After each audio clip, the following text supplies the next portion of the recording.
The events of the story begin at an ordinary time. Some unusual event happens in the world. Everything around is covered with a dark fog. Even the people in space began to notice the fact that the black fog was enveloping the planet more and more. As it turned out, it was a revival of the essence of evil that had been in preparation for hundreds of years while all the people lived in obsession. In other words, it could be described as the fact that a mysterious deity had returned to the human world once again. A certain princess-like girl was watching all this on the doorstep of the castle, looking at the moon like a mirror.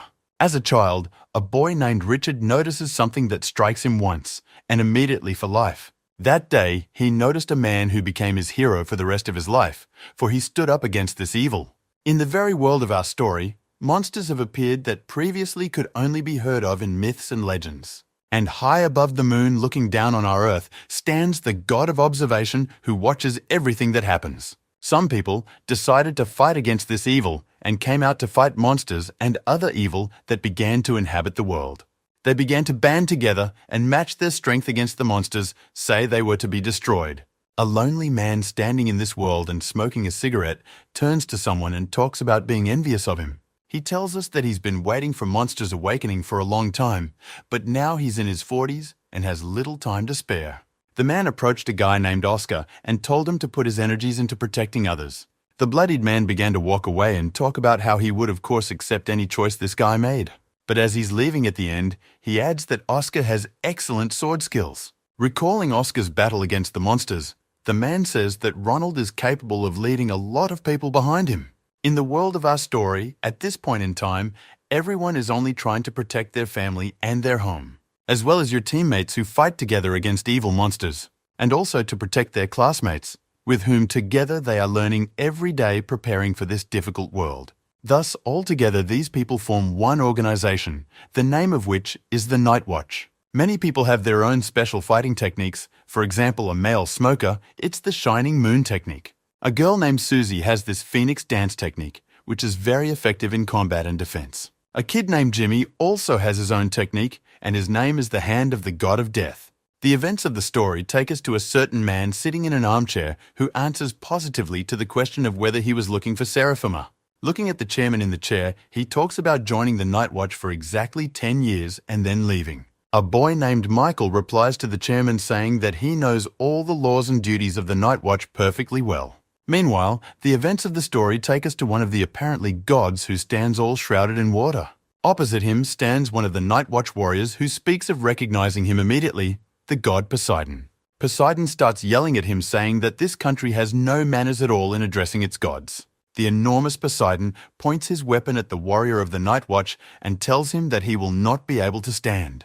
However, who fights against him immediately suggests that he will succeed. Meanwhile, the events of the story take us. Some group of warriors, a god hovering above them saying that they have lost. One of the defeated warriors picks up the amulet and starts talking about life and death in the name of combat.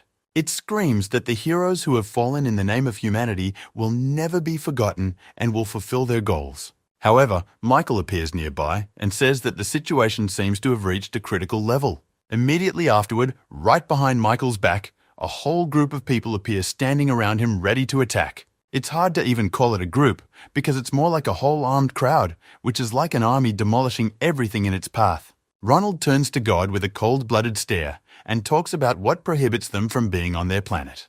The events of our story take us to a guy named Oscar who is slowly climbing up some stairs somewhere. Looking at the big temple, he talks about how he is always not happy to be here, because he has bad memories. As he enters the gates of the abandoned temple, he talks about how he always dreams about the place in a negative way. As he looks at the huge castle, he knocks on the gate and talks about how he is only able to knock on that gate throughout the dream. In the moment, he wakes up and it's all a dream he's had again, once again. At one point, he goes to a mirror and talks about seeing the world completely differently lately, and blindfolds his eyes. Going down the stairs to the kitchen, he reflects on the fact that with those blindfolds and feels different. In the moment ahead is his mom, who turns to him and tells him that the doctor is waiting to see him for a checkup and he should go faster. The doctor turns to Oscar and asks him to tell him more about an incident from 10 years ago, after which he went blind. Oscar tells about how one night, 10 years ago, he was just looking at the moon and admiring it intensely. However, in a moment near the moon, Oscar saw an angel that stood all alone, shrouded in a golden aura. Remembering all this now, Oscar also adds that this angel had 6 golden wings. Turning to the doctor, Oscar talks about how his eyes have not opened again since that day.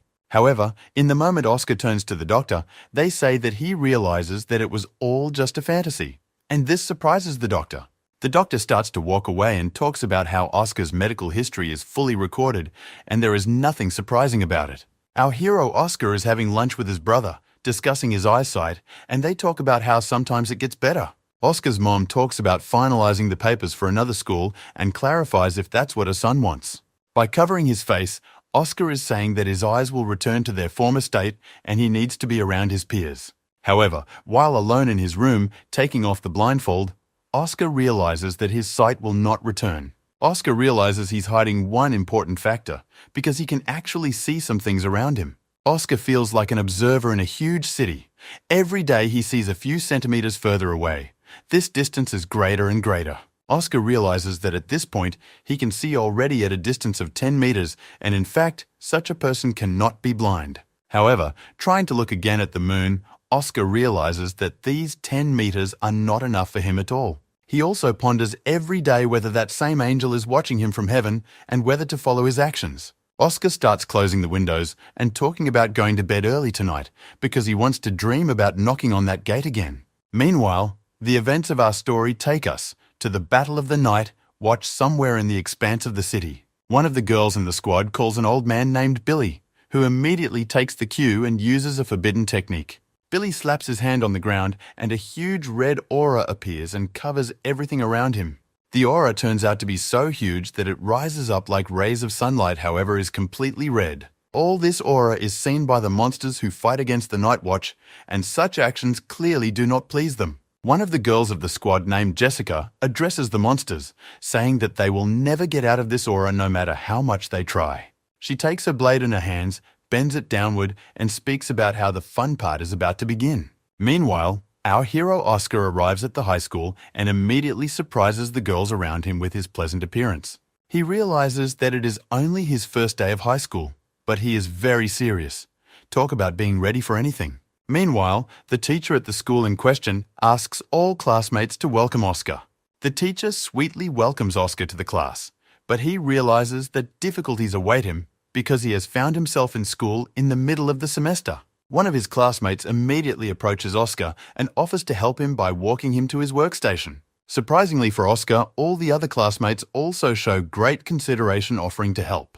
Time marches on, and classes are coming to an end, and all the classmates around Oscar ask him to tell a story about his eyes. Oscar's blonde classmate named Laura offers her help, saying that she can always introduce her to everyone. In the moment, our hero Oscar turns to his classmates, asking them why they are so kind to him. Laura starts talking about how some part of Oscar's biography they know, from the teacher of the class. Another classmate interrupts Laura to tell her that Oscar's aunt came to their school just a short time ago. He describes everything that happened that day, talk about Oscar's aunt giving everyone candy. Laura stands next to her and chews her candy with a disgruntled look at their mutual classmate, and Oscar finally figures it out. From that moment, Oscar begins to study much more seriously because he does not want to disappoint his aunt who tried very hard for him. In their class right now, they're just going over the terrible dark fog that's on the planet right now. Meanwhile, the events of the story take us to a night squad that is fighting against monsters at this time. The Night Watch squad, under Jessica's orders, begins fighting monsters in critical mode, leaving no one alive. Jessica also uses very strong techniques, channeling the full power of her attacks directly into her opponents. Along with her, the other members of the squad are also active, sending the monsters away with sharp swings. Jessica fights pretty relaxed and talks about, "I'll use them opponents of their level and it'll be resolved pretty quickly." However, in a moment right behind Jessica, a huge monster appears and looks down at her as if preparing to attack. And so it goes. The moment the monster scrambles through her body with its huge horn and bones. The guys on Jessica's squad are just in wild shock. They can't believe what just came in. Jessica falls to the floor in blood and, unable to do anything, reports that the operation has ended in failure. Meanwhile, the events of the story take us to Oscar and his classmates walking down the street and chatting about monster myths. Oscar stops in a moment and starts trying to figure out if there really is an odor of monster corpses. A few guys look into the tunnel and talk about how after Oscar's words, it really did feel like there were monsters in here. At one point, our guys do discover a monster who starts yelling at them and kills some girl. At the moment, all the guys start running away, including our hero Oscar. However, he is haunted by some unexplainable feeling. Even without seeing the monster, our hero Oscar senses its presence and that it is very close by. In the moment, classmate Laura throws her backpack backwards right towards the monster and our hero Oscar. However, much to his delight, our hero Oscar dodges this and thrusts forward from the monster. Almost running out of the tunnel, our hero Oscar feels that there is another monster ahead. Oscar realizes he has no choice but to fight, so he attacks one of these monsters. Oscar's punch turns out to be pretty strong, like he's a pro night watchman. One monster defeats another, and he brings our hero Oscar to a dead end right around everyone.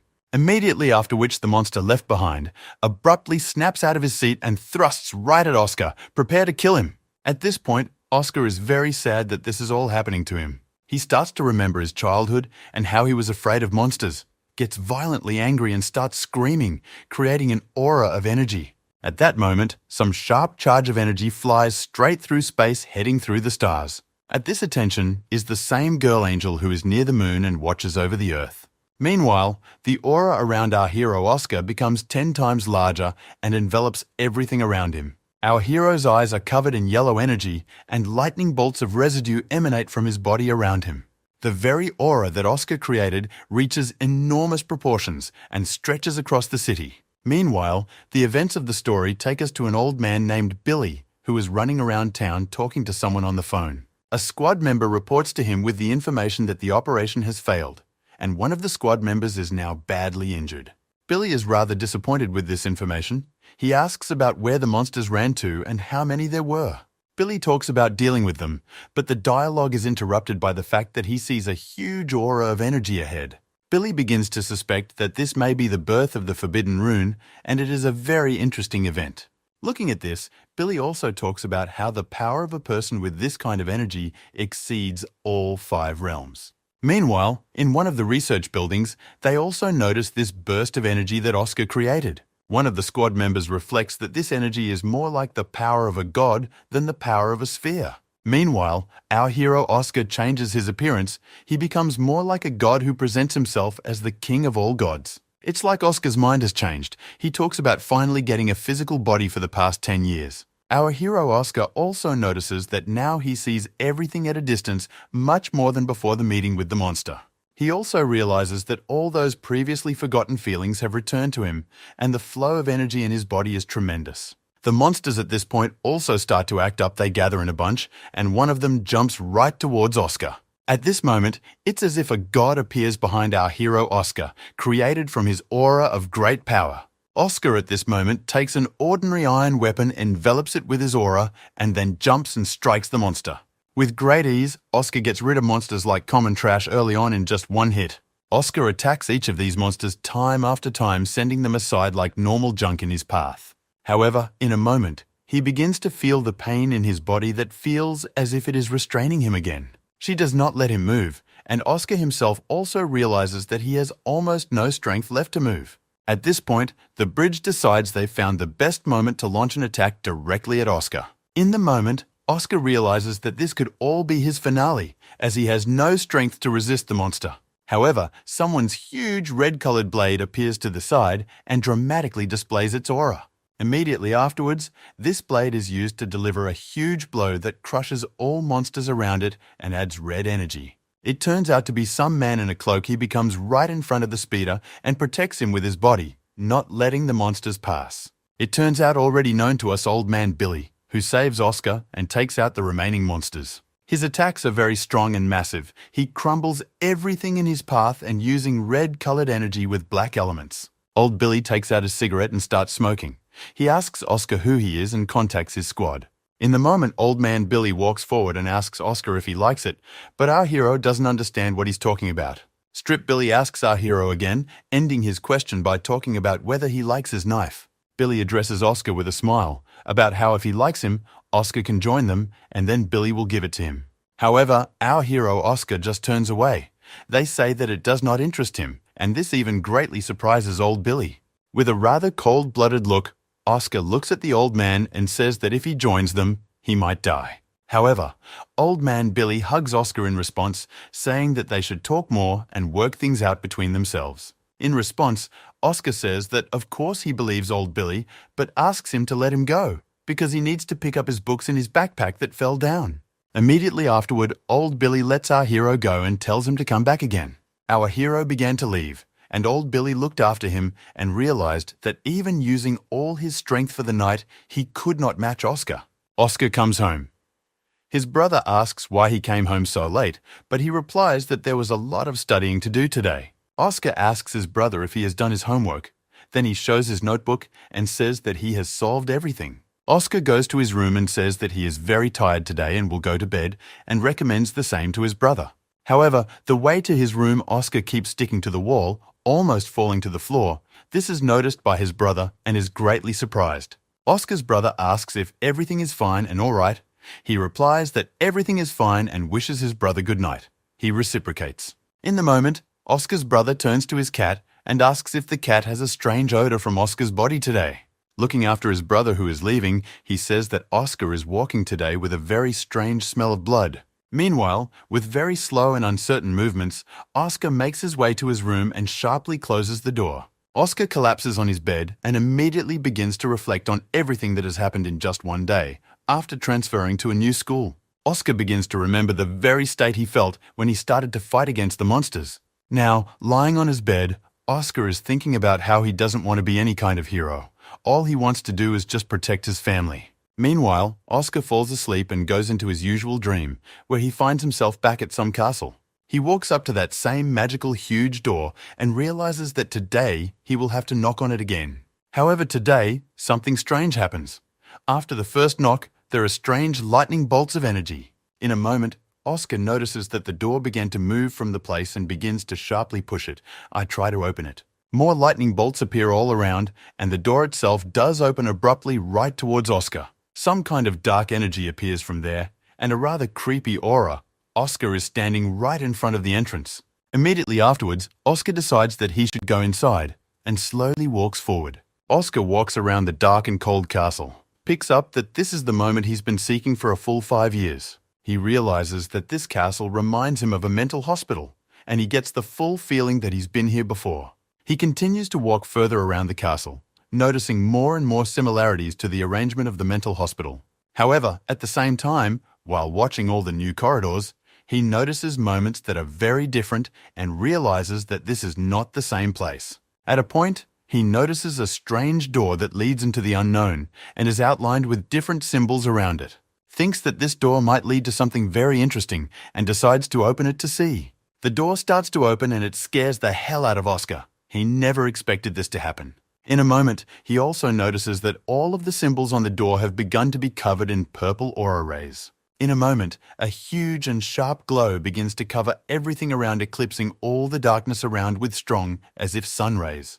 However, trailing rays disappear, and in the room itself, Oscar sees a certain girl who is sitting on a bed with her face down. Oscar starts looking straight in her direction, realizing that she looks pretty sad and trying to understand everything around her. Some unknown girl at this point doesn't even lift her head, still looking down without noticing Oscar. At the moment, Oscar is about to address it, however notices the system tables with information appearing in the sky. Oscar comes closer and examines them, learning that the girl's name is Anfisa and she is sick, so she needs help right away. From these same system windows, our hero learns that one is one of the 5 goddesses and suffers from a psychological illness. However, our hero Oscar doesn't understand at all how he can help her and cure her mental illness. In a very confident moment, Oscar abruptly begins to address her and ask if she can hear him. However, in response, she only starts screaming, talking about a certain child, which surprises Oscar very much. Oscar starts looking straight into her face,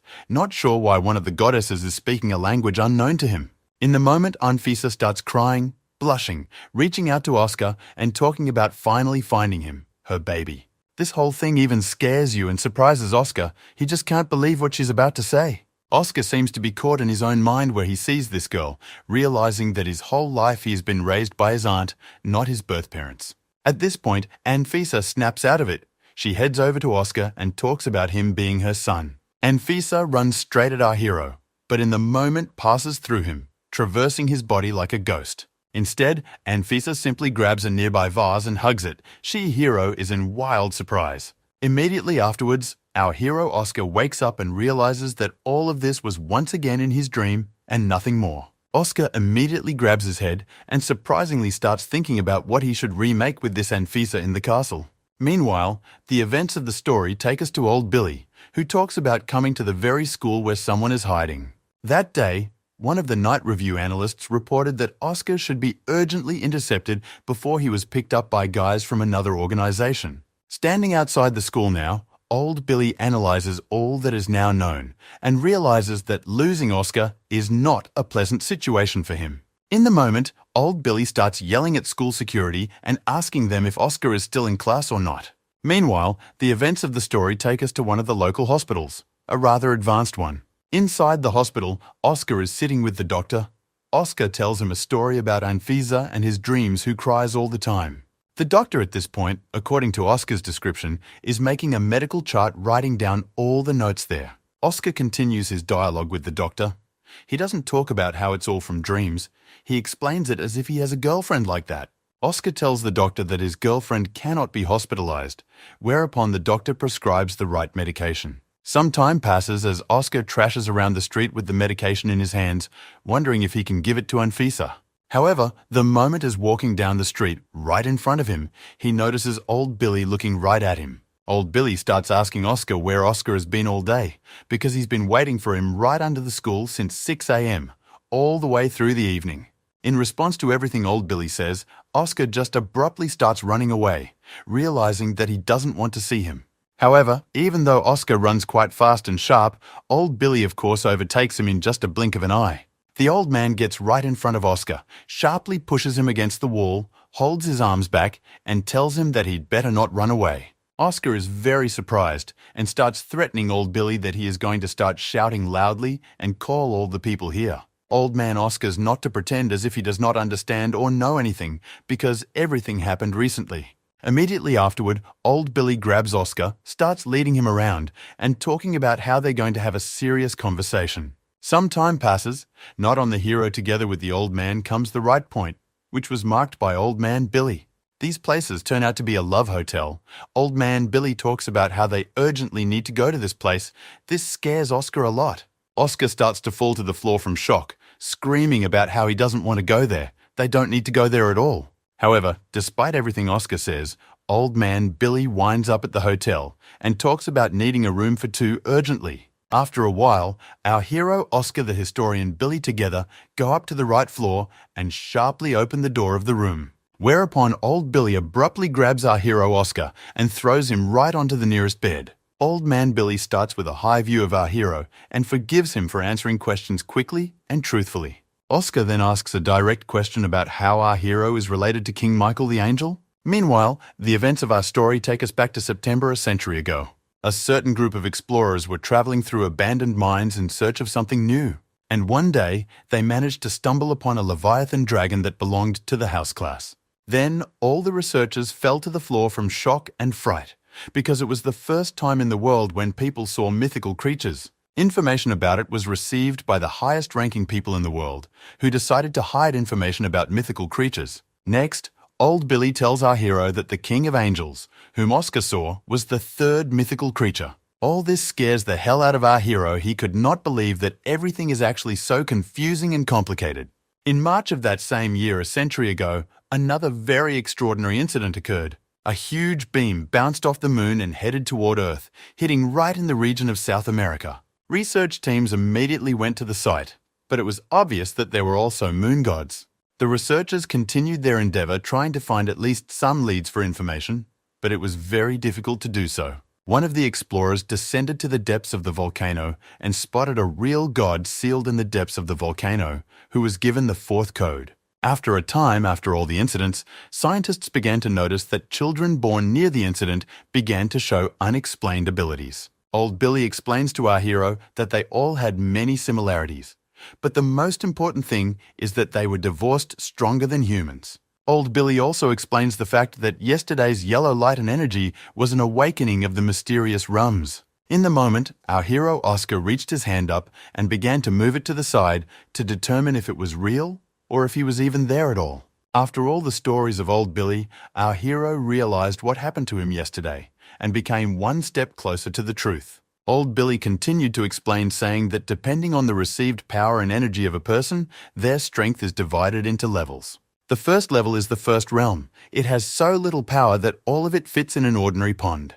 The second realm is already much stronger, the power in it bubbling like flowing channels and straits at high speed.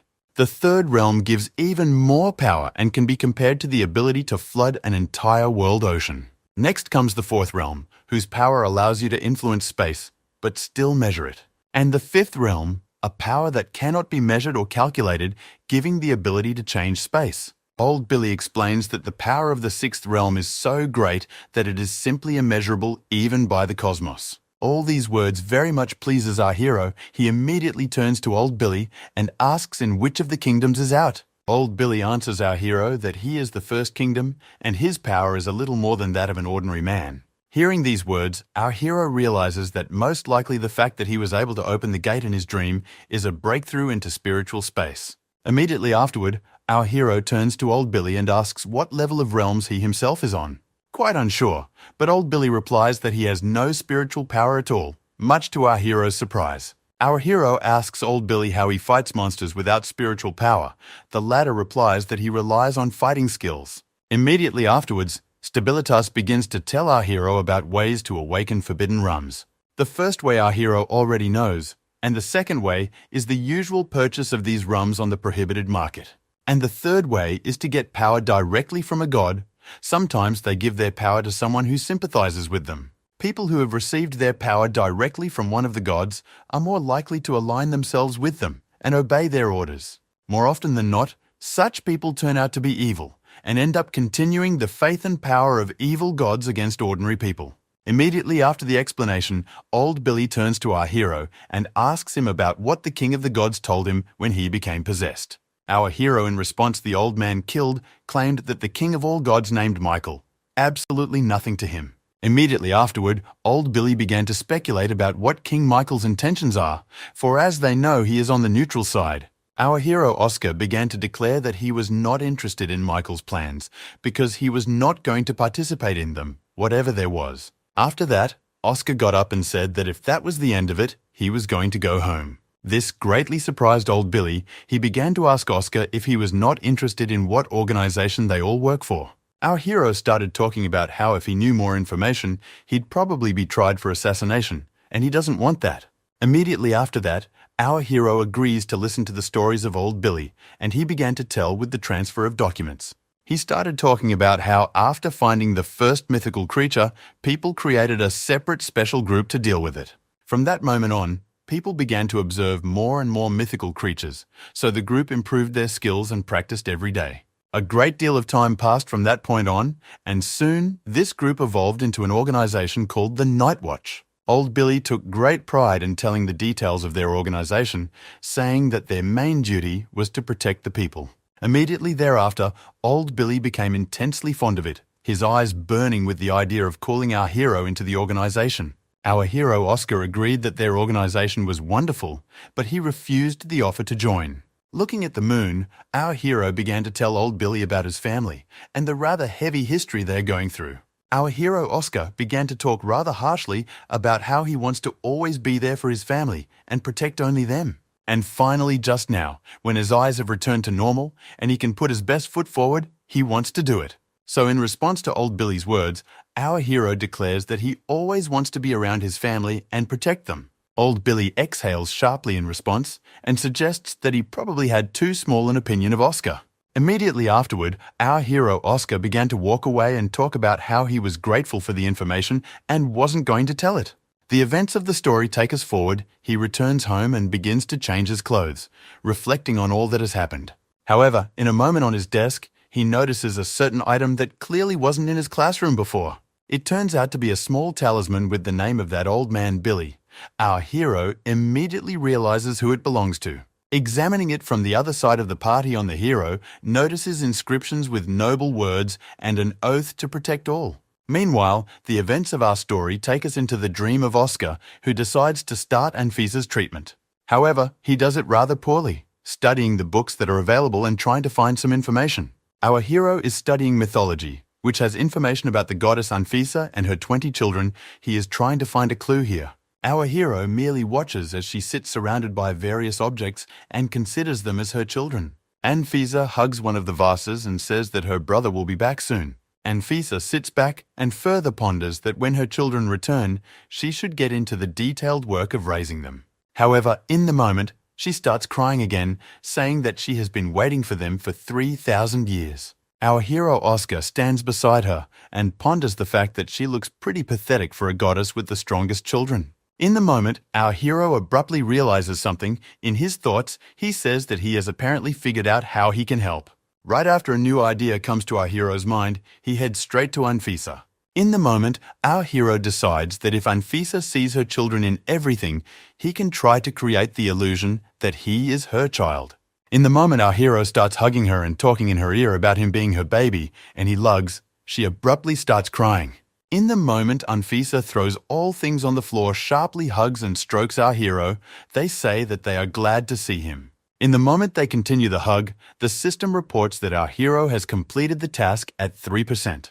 This makes our hero very happy, because at last he finally achieved at least some success after so long. Our hero continues his strong embrace with Anfisa, and afterward tries to find a new notification from the system. The system reports that our hero randomly receives one of Anfisa's abilities as a prize. Our hero gets the Night Star Dance ability. It's not the coolest ability, but it's better than nothing. In the moment, Anfisa reaches forward with one of the buckets and tells our hero that this is one of his favorite dishes. However, all Oscar sees is that a huge energy charge has appeared around the plate of food, floating in the air.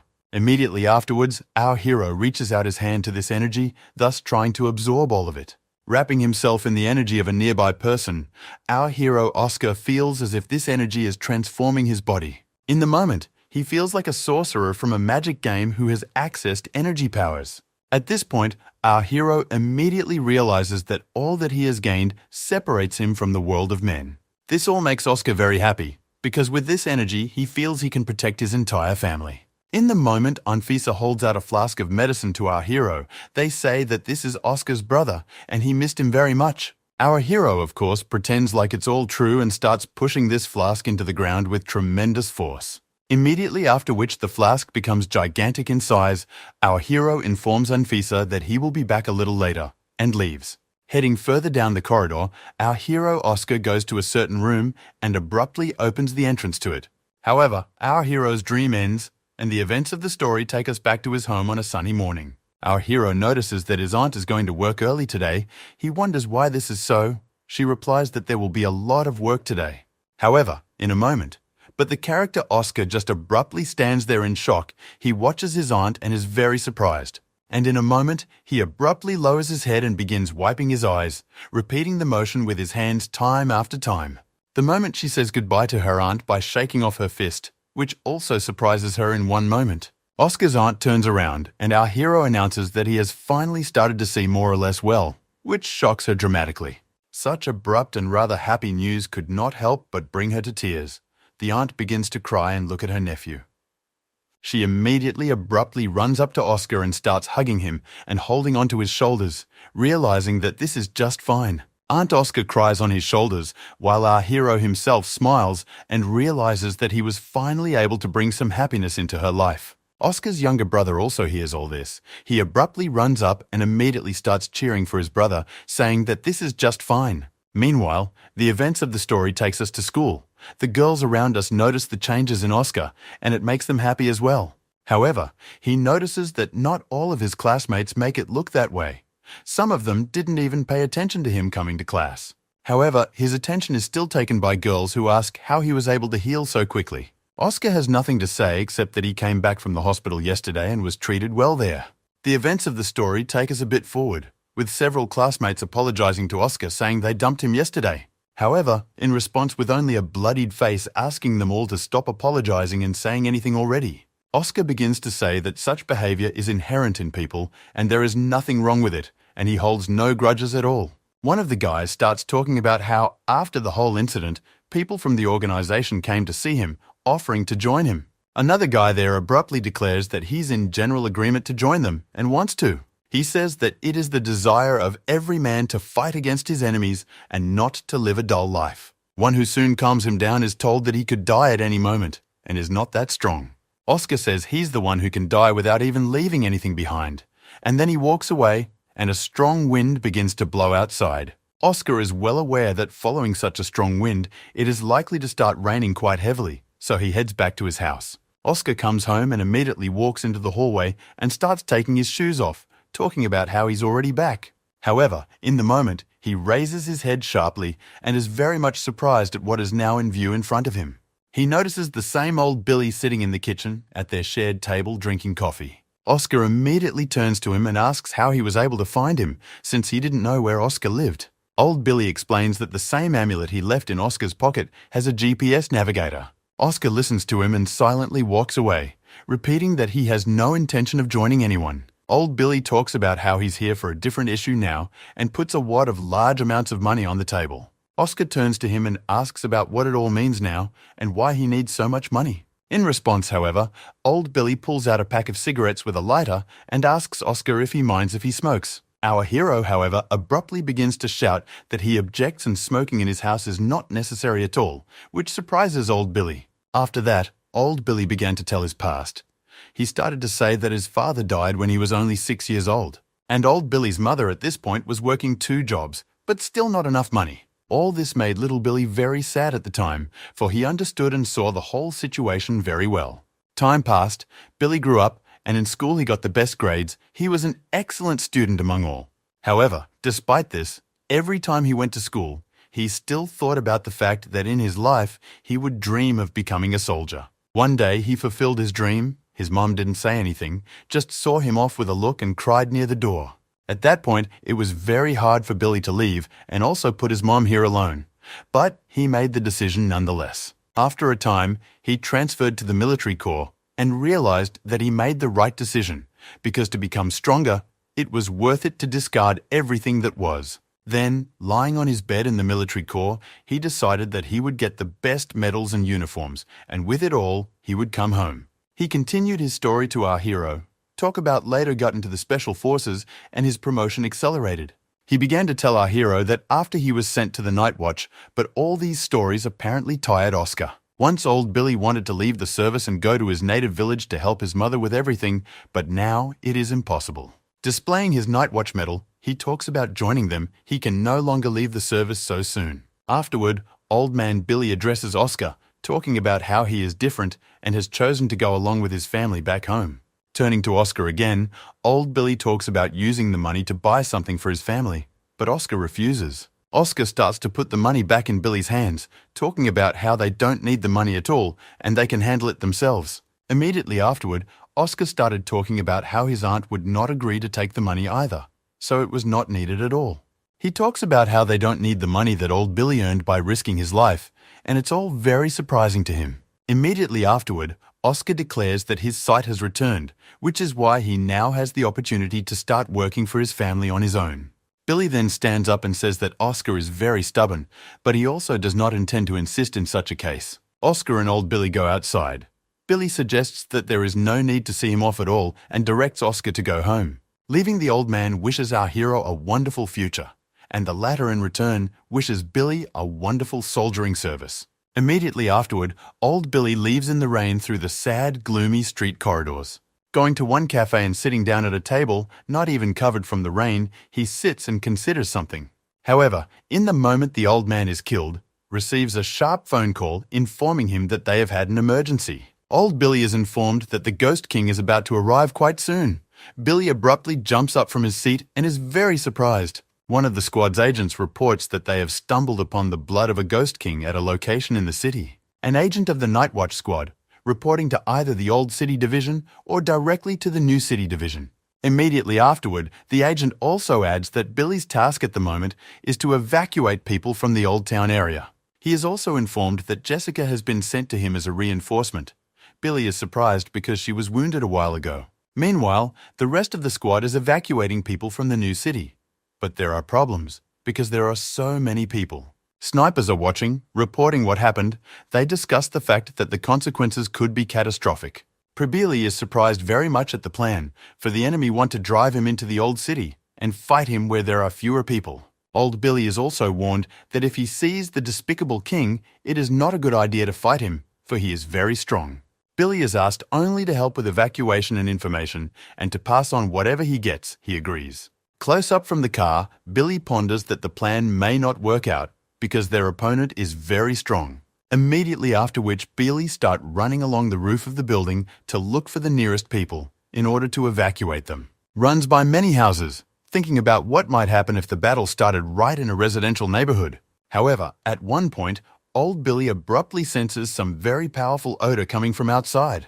He turns around and realizes that this smell reminds him very much of the stench that comes from the corpses of mystical creatures. In a moment, he notices that some sharp lines of water have started to appear from the puddle and says he's hit the jackpot. Immediately afterward, he reports to his partner about what's behind all the ghostly monster and starts a fight. They try to stop him. However, Old Billy realizes that there is no time at all and he should act here and now and no other way. Old Billy starts the battle and the allies are on the phone telling him to cease and desist and urgently. However, Billy says that it is too late to evacuate in any way, so there is only one option left, and that is to fight. Billy's allies talk about how they don't want to lose their men to the Ghost King, so it's best to back off. However, Old Billy at this point isn't answering anything at all. He's just tearing down a road sign and getting ready to start his fight. Old Billy starts to peel the paint off the off-road sign. The allies are on the phone telling him that there's no hurry now, but he doesn't listen to them. Old Billy talks about the oath he took to follow, which he is obligated to protect all civilians. Right at that moment, as he speaks, the apparently horrible monster appears from behind. And so it happens, out of a huge stream of water that was rushing upward, appears the face of a monster that looks at Old Billy. Billy starts pulling out his blades and talking about going behind his back, and there aren't 1,000 people, but that doesn't mean anything yet. He's getting ready to strike, shouts that he still has followers and good people behind him. He talks about how hundreds of young guys, nothing is their fault, and they shouldn't die at the hands of this monster. Immediately afterward, a full-fledged fight begins between the monster and Billy, in which he confronts the mystical creature. A huge aura and energy appears between them that lifts all the water around upwards without even letting the rain pass downwards. In the moment, the old man uses one of his techniques, bound with forbidden runes and a ring attack. He creates a huge chasm right in the concrete floor, then disappears along with the monster in an instant. Meanwhile, the events of the story take us to Oscar's house, who is having dinner with his family. Oscar's aunt recommends that his brother eat more, because he's just growing now. He needs more food. Immediately afterward, Oscar's brother listens with his aunt and starts eating at times faster than before.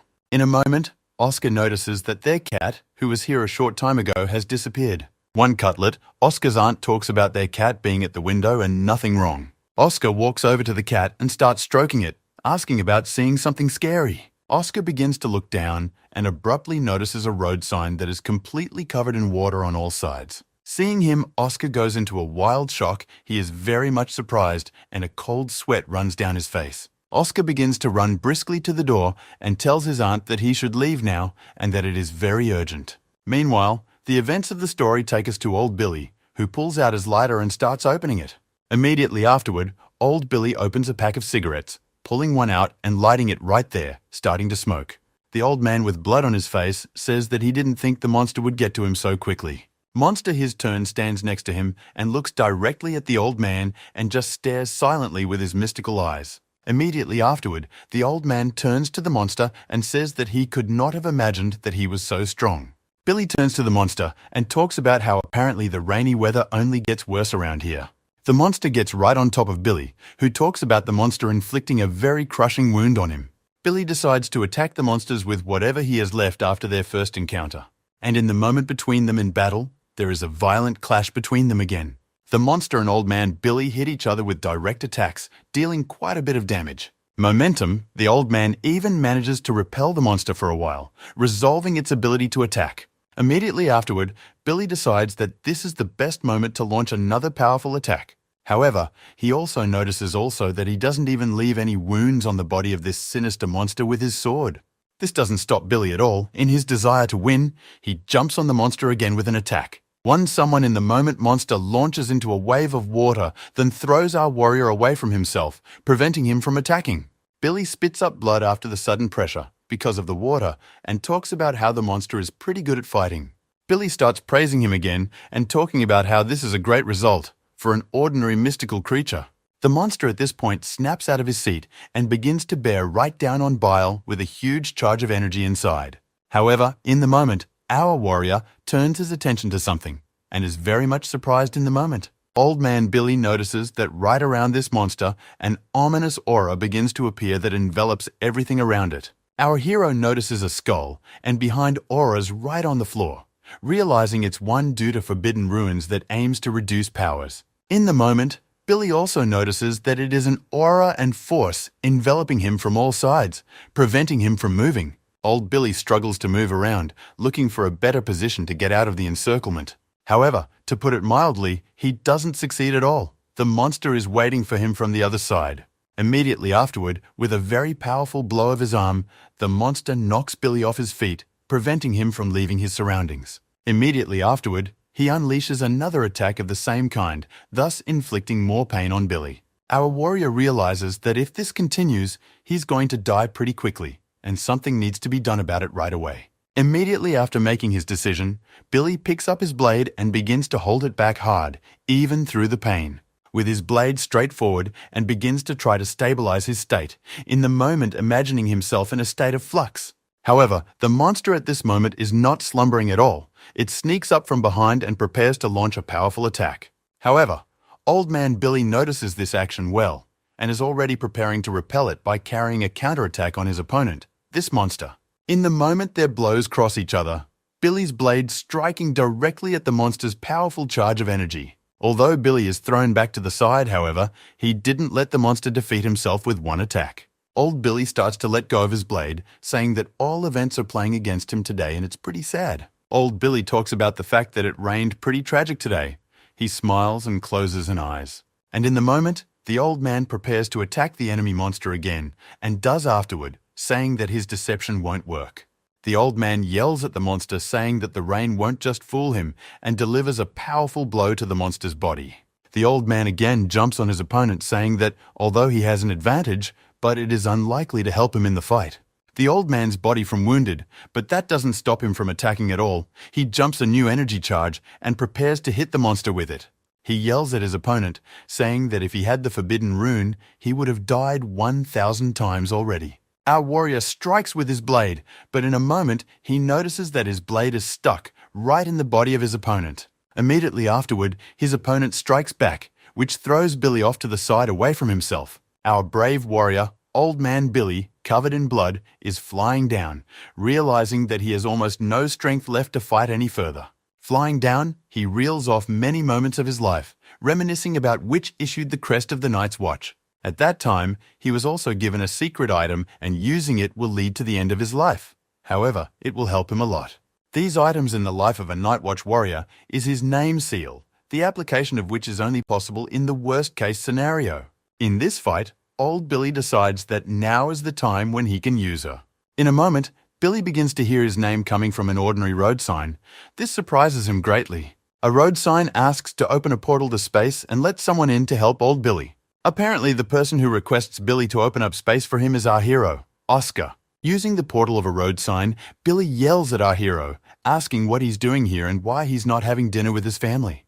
Billy stands in front of the monster and tells our hero Oscar that he is afraid of death, so it is dangerous to let him in. Oscar yells back that Old Man Billy is right, of course. However, in a situation like this, he wants the help of a very much brave warrior. Oscar starts beating up the portal and talking about how Old Billy really needs help now, because together they will defeat the monster anyway. However, looking at the portal, Billy says that there is only one way to get into the portal. Wait for Old Billy to die. Hearing this, Oscar becomes very upset. He stands in front of the road sign and realizes he has almost no energy left. Oscar is quite saddened by what is happening. Gritting his teeth, he can't believe that Old Billy is about to die. Old Billy notices that Oscar's voice is missing, and apparently he has gone to his house, which is a good thing in Billy's opinion. In the moment, Billy grabs his crest and starts clutching it, saying that he's leaving a message for the entire Night Watch. He lets everyone know that it's time for him to use the power of his coat of arms and seal. so he's going to do it. He cries out that he has waited a very long time for this, for such a strong and sudden burst of strength is exactly what he had dreamed of earlier. A huge red aura begins to envelop Billy around and appear everywhere, filling the space and giving him strength. Billy's surge of strength is noticed even by the monster, who is greatly surprised and screams at one point. Old Billy pulls out his huge blade covered in aura and talks about using the forbidden ruin of the shimmering moon. The monster, meanwhile, does not dare to stand still. He runs around the sideshows and prepares to also attack Old Man Billy back to defeat him. However, after such a sharp and strong influx of strength, Billy is not scared of anything at all, and he just starts attacking his opponent. With his first powerful blow, Billy brings down one of the monster's paws, severing it from its body in an instant. It renders the monster's leg, and the monster itself falls powerless to the floor and starts screaming while Billy stands nearby and just stares at it. Billy starts walking right at the monster with a huge force around him, realizing that the monster is like a bug to him now. Billy starts yelling about how this feeling of power is just beautiful, and the person who created the coat of arms and seal is very clever and brilliant. In the moment, Billy creates a huge plot aura out of his energy, squeezing all the monster energy that is around. Immediately afterward, Billy begins to unleash strong and powerful attacks directly towards his opponent with great power. In the moment, with his energy, Billy fills everything around him and covers everything with his ominous red aura. Immediately after, Old Billy destroys everything around him, breaking the monster's aura and its protective barrier, breaking through all layers of defense. In the moment, the monster tries to lift and enlarge its paws, but it succeeds clearly with difficulty, for Billy's strength is very great. In the moment, Billy looks directly at his opponent monster with a bloodthirsty smile, realizing that he's getting the upper hand. In the moment, Old Billy grasps at his heart and begins to realize that he's in a lot of pain, getting worse by the second. Old Man Billy realizes that time is running out and he should act faster to defeat the enemy. Billy yells for the monster to prepare for its death and abruptly leaps out of his seat, preparing to attack it with a powerful attack. Billy and the monster get off the ground and start running at each other with some pretty powerful attacks, preparing to inflict critical wounds. The monster covers everything around it with its powerful aura and creates an impossible path for Billy to retreat. However, Billy in turn also snaps out of his seat and starts attacking the monster, inflicting huge wounds to the point of bleeding. Immediately afterward, Billy begins to feel that he is feeling pretty bad. He hardly realizes what is going on anymore and prepares for the worst-case scenario. In the moment, the monster snaps out of his seat and wraps his arm around Old Billy, squeezing him with tremendous force. This turns out to be critical damage for Old Billy, for he did not expect his opponent to be so strong. Immediately afterward, the monster throws our warrior aside with tremendous force and he flies across the ground. In the moment, Billy manages to stay on the ground and grab the floor with his hands in order to stop his flight. The monster in turn stands in front of Billy and clenches his fist, creating a message to him of his helplessness. However, in the very next instant, Billy's opponent's hands are already covered in a powerful charge of red energy that Billy created. In the moment, the entire arm of Billy's opponent abruptly breaks to blood and begins to ooze from all sides with great force. Billy turns to the monster and talks about how the fight will be different now that they only have one hand each. Billy, meanwhile, realizes that he's stopped feeling pain and it's terrible, but he still has the strength to fight. Billy realizes that as long as his opponent, the Ghost King, is alive, he has no right to die and give up. Billy screams that he can't fall face down, so he will attack and fight to the very end. However, in a moment, Old Billy notices a sudden change in space and some new aura around him. It turns out to be our hero Oscar who showed up here. He reports that he fixed his gaze into the pillar and the portal opened. Oscar says he stood looking at the sign all the way down until it started to open because it was getting dark. After a while, he felt the power of the god Seraphim begin to help him and exert pressure. Oscar tells Old Billy about how it all makes no difference in the big picture because he came here to help him. However, in response, Old Billy puts a blade to Oscar's head and tells him to cut the crap. Billy asks Oscar to stay behind his back, but our hero does not agree with this decision. He tries to challenge Oscar's decision.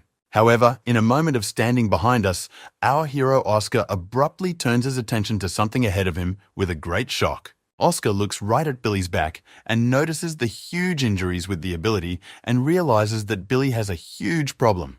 Billy turns to the monster and tells it that he is obligated to attack it again with his sword and defeat it faster this time. Billy also announces that he will now make his final cut. after which no help will be needed. Immediately after, old Billy addresses our hero, saying that if he respects him, he will take care of his sword. Billy prepares to attack and talks about how his sword is very beautiful and he would like to keep it. The monster, meanwhile, notices that old man Billy has become more active and decides to attack back as well. The monster leaps forward with an attack right at Billy, however. The latter overtakes him and strikes first. And just one moment after Billy did so, the monster's head fell from his shoulders. The headless monster only stood still, and its head fell and lay on the ground, chopped off by old man Billy. However, the old man Billy himself can no longer stand on his feet after striking a blow. He begins to fall and drops his sword. Our hero Oscar looks at all this with a huge shock. He cannot believe what is now happening before his eyes. Our hero runs up and grabs Billy, who tells Oscar that everything is fine, but Oscar realizes that the old man is dying. Already passing away in Oscar's arms, old Billy says that he has no regrets and is glad that he was able to die in this way. Holding his talisman in his hands, Billy talks about not just passing away, but destroying his strongest enemy, and he's glad he did. Already on death's doorstep, old Billy takes out a cigarette and starts lighting it. Immediately afterward, barely breathing and wheezing with his whole body, Billy puts a cigarette in his mouth and starts smoking. With a smile on his face, smoking a cigarette, old Billy tells our hero that he was able to defeat this monster in one fell swoop. Old Billy also talks about how if he had managed to survive, he would have been the leader of the squad. Our hero Oscar begins to motivate old Billy, saying that he will definitely become captain. With tears in his eyes, Oscar looks at a dying Billy and talks about how his sword is as beautiful as he thought it would be. In the moment, old man Billy's cigarette falls out of his mouth and onto the ground, and the old man himself closes his eyes in the rain. Oscar continued to sit beside the dying old man Billy, and someone behind him began to climb out of the skull of the slain monster. A red spider came out of the skull, and our hero continued to sit by the old man and talk about how he himself had never been afraid of death. Our hero recalls how he spent his entire childhood lying in the hospital and could not even see. In complete loneliness, he spent more than 1 year of his life. Oscar says that more than once he thought about suicide, but the light that came from the window motivated him. In this light coming from the window, our hero always saw his family, who stretches his hand to meet him always. Immediately after, Oscar adds that he owes the old man Bill for saving their town today. Oscar picks up the talisman that Billy had and says that he's very grateful to Billy for saving him. In the moment, Oscar puts his hand on old Billy's arm and asks what he can do for him. While our hero Oscar was trying to find out, some huge monster with a strange head showed up behind him. In the moment, our hero Oscar grabs old man Billy's beautiful sword and places it in his hand, clutching the hilt. The monster standing behind apparently prepares to attack our hero. However, he turns out not to be so simple and turns the sword over. In the moment, our hero turns around and looks directly into the eyes of his opponent with a huge aura of energy. In a moment, sharp marks from attacks, multiple attacks, begin to appear around the monster, and the monster itself begins to hiss. Our hero Oscar starts moving very fast. He uses the dancing star technique. In the moment, Billy points his sword directly at his monster opponent and talks about how he has an ugly face. With a very angry face, our hero continues to attack and talk about how if he can't get killed right away, he has a solution. And that solution is that he will attack again and again, time after time, until he wins this fight. The monster is starting to react rather horribly to this. He didn't expect it to be like this. In a moment, our hero's very powerful aura covers everything around him and begins to push him at a tremendous speed, harder and harder. Our hero decides that he will attack to the last living place, and yellow wings appear behind him. Meanwhile, jumpy beams of energy begin to emerge directly from the monster's skin and body, demolishing everything in their path. Our hero achieves his goal. With tremendous force, he presses right into his opponent. Immediately after that, the aura and power of our hero squeezes the monster into the floor, and everything around it is immersed in a yellow aura. In the moment, our hero punches through the monster and delivers a few more crushing blows that hit everything around him. In a moment, our hero's aura became so strong and powerful that the monster simply began to tear itself apart from such pressure on itself. Our hero returned to the floor and stood with his sword in hand and just stared at the dying monster beside him. Immediately after which he will decide to draw his sword from his opponent, realizing that he has struck him enough. However, for our hero, such attacks also became quite heavy. He can barely stand on his feet and realizes that he almost died. But at the same time, he understands exactly what he was protecting and what it was all about, and that motivates him to hang in there. Looking at the corpse of old man Billy, our hero realizes that if it weren't for Billy's merit, he wouldn't be able to defeat the ghostly monster now. In the moment, our hero walks over to Billy's body, grabs his hand, and talks about how he only feels guilt towards his aunt and brother. However, today, the third in this list is the old man Billy, who with the price of his life saved the family of our hero Oscar. Our hero carries the body of an old man, and he in turn no longer has a glimpse of life. Our hero proceeds to carry Billy's body and talk about how he saved his entire world today in exchange for his life. Continuing to carry the old man, Oscar talks about how in exchange, he will protect for 10 years the world that was dear to Billy. In the moment, some people run out of the povar nearby, apparently from the squad, who run straight to meet Oscar. However, in a moment, they stop abruptly and notice something, after which they are very much surprised. Our hero notices them and tearfully informs them that he delivered the general of the squad, old Billy, as best he could. At the moment the guys in the squad notice that their general old man Billy is dead, they immediately start screaming in a way that can be heard throughout the town. Meanwhile, the events of the story bring us back to Oscar's brother and aunt, who were trying to continue eating that very evening. Oscar's aunt talked about not being able to eat sitting still when Oscar himself just took off and ran away. But Oscar's brother says it's okay. Oscar's aunt talks about how she would really like to believe that all is really well with him right now. Meanwhile, the events of the story move forward and take us to our hero Oscar's town the next day. It's hot sunny. Apparently, our hero is now in one of the buildings in the city as of this morning. The events of the story show us Oscar sitting in a chair dramatically and loudly declaring that everything is right. Our hero sits directly across from a squad member and talks about what happened in general and how Billy died. One of the squad deputies stands with a paper and reflects on what happened, berating our hero Oscar. In the moment, he abruptly turns to Oscar and talks about how he doesn't understand how he managed to get into the portal. In the moment, our hero tells us with a smile on his face that he just had enough of a sharp look to get into the portal. One of the squad members turns to our hero with shock and asks for details of Billy's fight with the monster. Our hero talks with great enthusiasm about what happened and how old Billy defeated everyone. However, one of the squad members pays attention to our hero's story, marveling at some of the details. Another man from the squad also calls attention to the detail, saying that he is very surprised to see such action from Billy. One of the squad leaders points out that waking up a ruin is a pretty strange thing even so. Jessica tearfully talks about how she is very disappointed with everything that is going on and would definitely save Billy. One of the squad members turns to the others and talks about how they shouldn't stand around like fools and should introduce themselves. The guy with glasses introduces himself as Richard. He's the deputy clan. Behind him stands Ron. He's the captain of their squad. Our hero is also approached by Jessica, who introduces herself and wishes our hero well. The kid next to him turns to our hero and introduces himself as Franklin. He's also from the squad. Another girl tearfully introduces herself as Amelia and is very shy. Another kid nearby introduces himself as Willie. He's a sniper in his squad. The squad deputy is standing nearby and talking about the fact that various burns were found on the monster's face.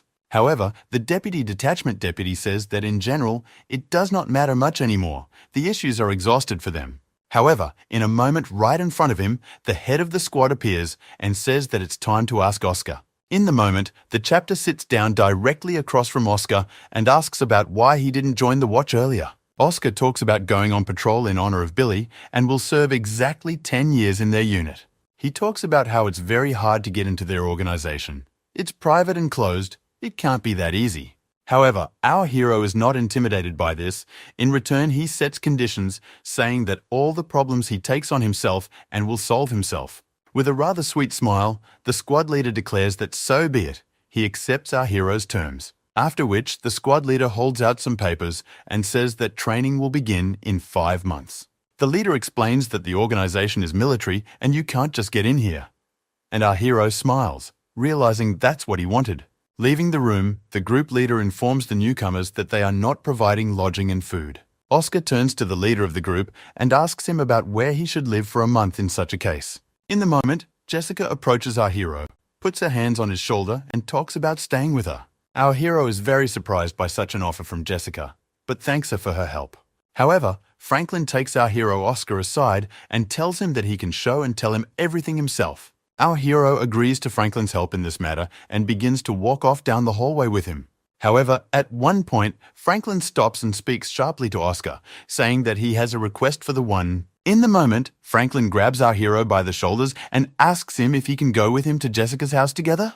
However, Franklin follows up by informing him that it's just a joke and he doesn't want to scare the newcomer at all. At this point, our hero Oscar becomes disappointed in Franklin because he expected Franklin to be a much more serious person. In the moment, our hero turns to Franklin and asks why there are only 5 men in the squad, which surprises Franklin. Franklin goes above and says that Oscar is very attentive surprisingly and is quick to point this out. Franklin tells us that they don't really belong in the military, which is why there are so few of them and they are needed for emergencies. Franklin also explains the fact that the usual 2-person missions involve 2 people each. Our hero also reflects on this. Franklin also talks about how there is a squad for every neighborhood and they operate in the Hollywood area. Our hero talks about how he now finally understands how this system works in Night Watch. Franklin talks about getting it right, and all the roles and tasks in the squad are assigned to everyone. Franklin also talks about how sometimes there are situations that are too horrible for even them to be in power. This surprises Oscar. Franklin turns to our hero and starts talking about something that greatly affects the man in the squad.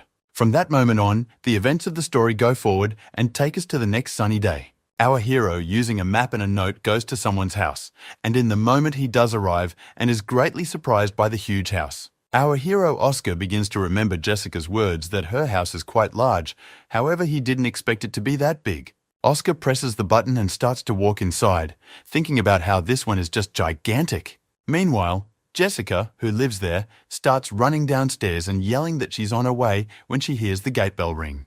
Jessica runs out to the door and grabs our hero by the arm, saying that he has decided to come to her after all.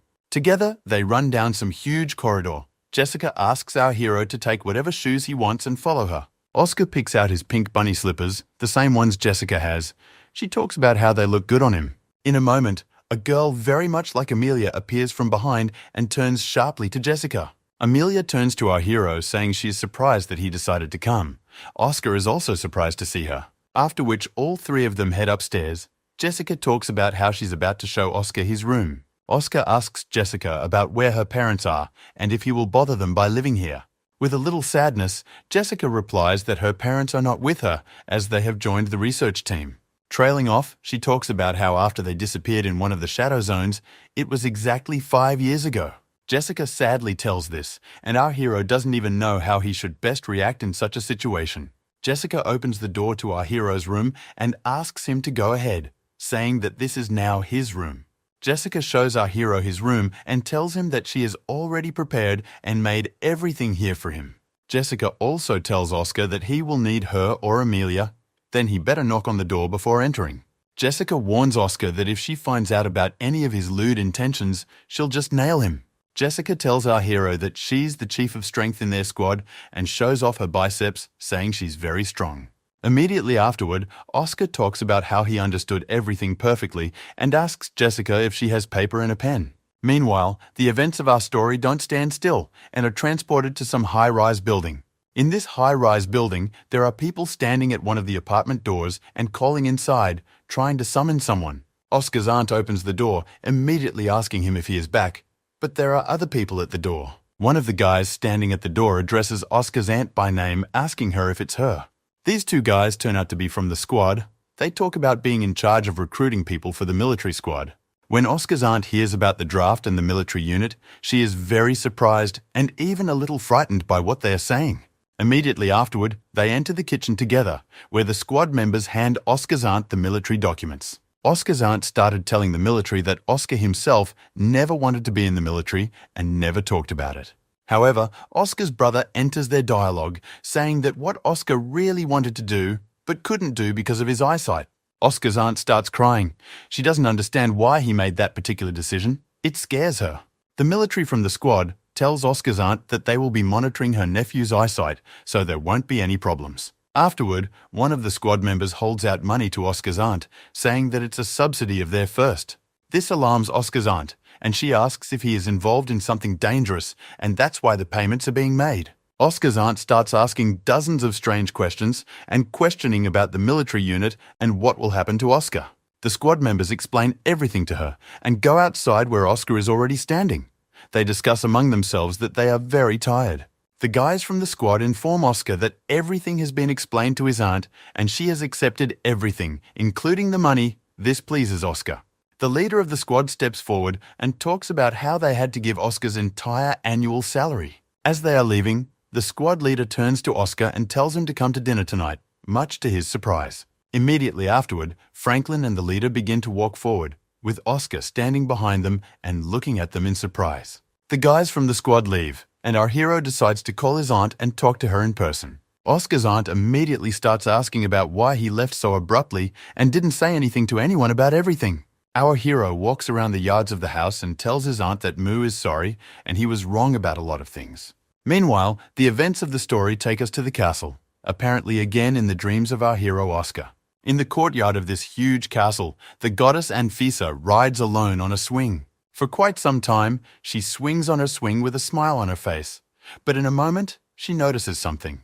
It turns out to be our hero Oscar, who turns to her and stands next to her with something in his hands. At the sight of Oscar, Anfisa gets very excited. She talks about how she is very happy to see him here. Oscar tells Anfisa that he is also mutually happy to see her, and it's already time to get his medication. Oscar starts pouring medicine into his hand and talking about how once Anfisa finishes the full course, all of her children will come back to her. Anfisa obeys Oscar and takes all the medication. He sits down next to her and sadly exhales contentedly. In the moment, Anfisa turns to our hero Oscar and says that apparently something is bothering him a lot. Anfisa holds out a mug of tea to our hero. He takes it and says that indeed it is. Anfisa addresses our hero, saying that she will then make him a gift to cheer him up. Anfisa dramatically reaches her hand up and talks about giving Oscar her bracelet so she can always be by his side.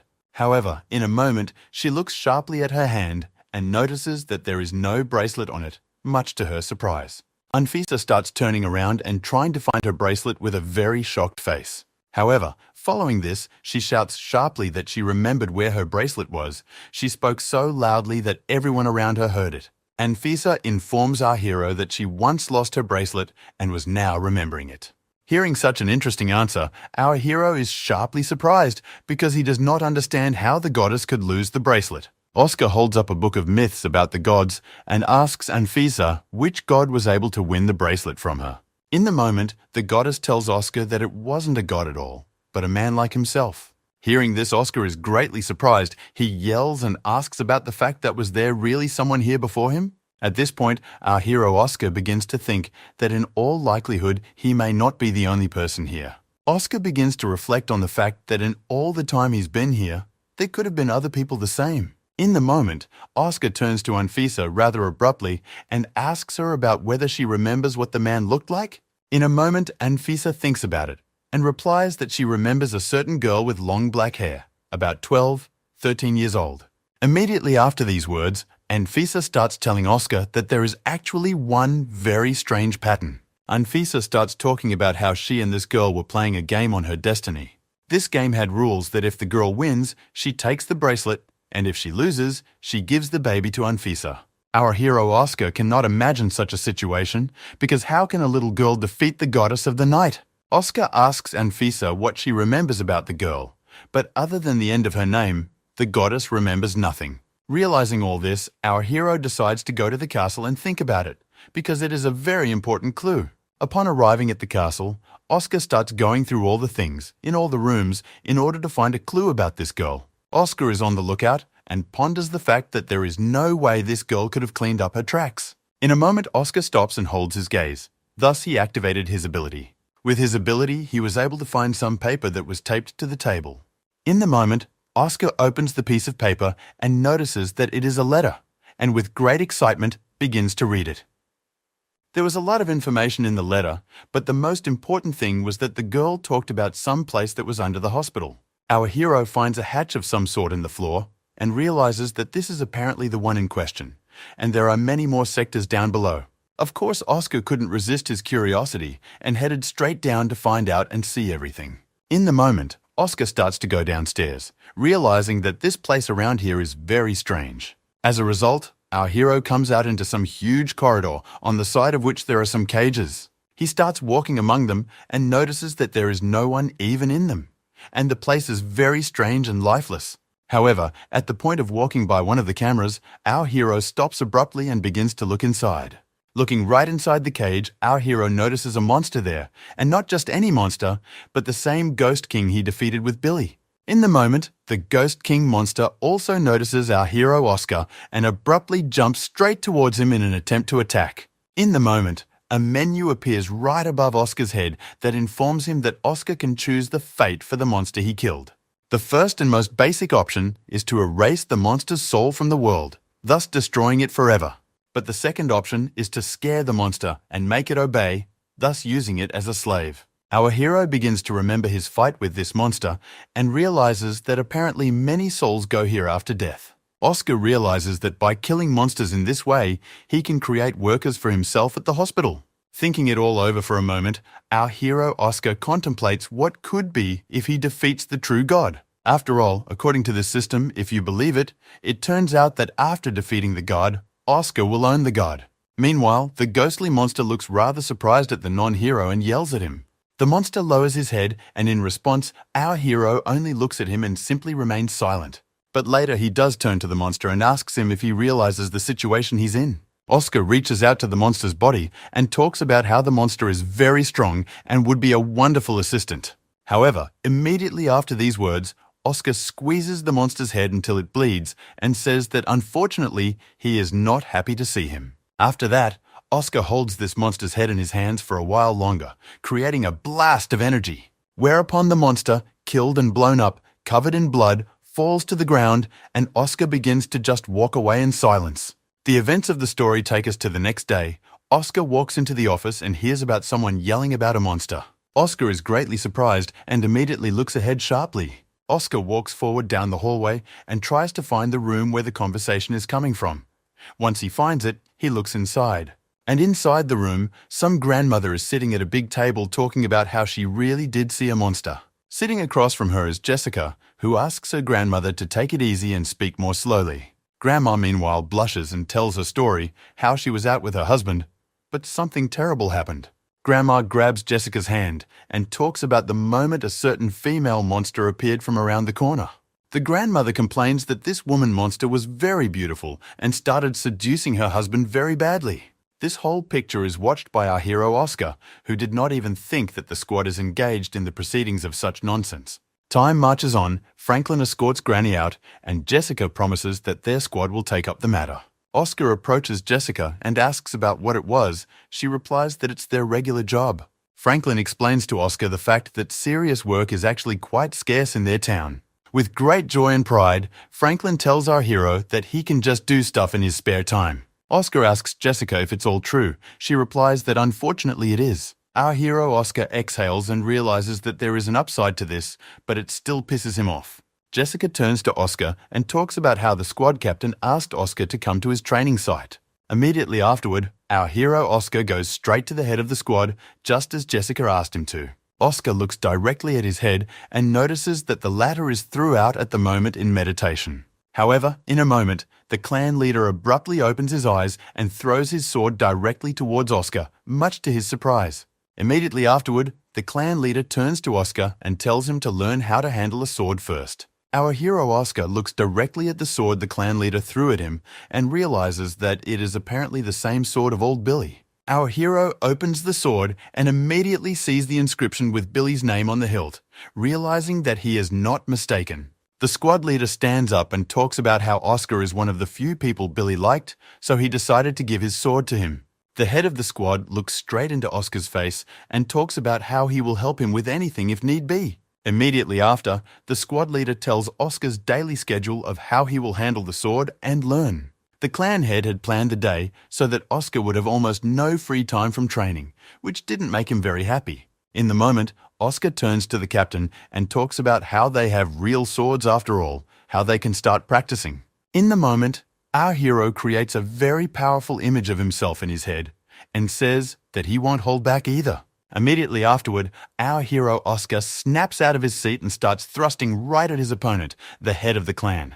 The head of the clan notices this and just stands staring at Oscar, realizing that he has overestimated himself. In an instant, the clan leader throws a powerful punch right at Oscar and he's sent straight into the boxes standing next to him. For a moment, Oscar cried out in shock and pain and began to lie among the boxes, realizing what he felt was terrible. However, right after, the clan leader approaches him and tells Oscar to get up and keep fighting on. Oscar stands up, smiles, and tries to make the point that he's doing fine, and he's not in pain at all right now. The battle between Oscar and the clan head was gaining momentum as time went on. You and the guys passing by began to notice it. Some time passes from that moment, and the events of the story take us right to the medical kit.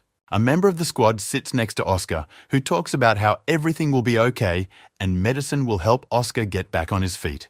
In the moment, Oscar recalls his fight with the head, realizing that he was dozens of times weaker than him, and his opponent's blows were very powerful. Oscar also recalls a very fierce look from the clan leader during the fight, and can't understand why he looked that way, since it's just normal training. Oscar cringes as he recalls every moment he had during their battle, realizing how much stronger the clan leader is. Oscar genuinely can't understand why the clan leader beat him so badly during his first training session. A squad mate helps Oscar tug on his wounds and talks about how it's generally unusual but expected, as the clan leader is very strong.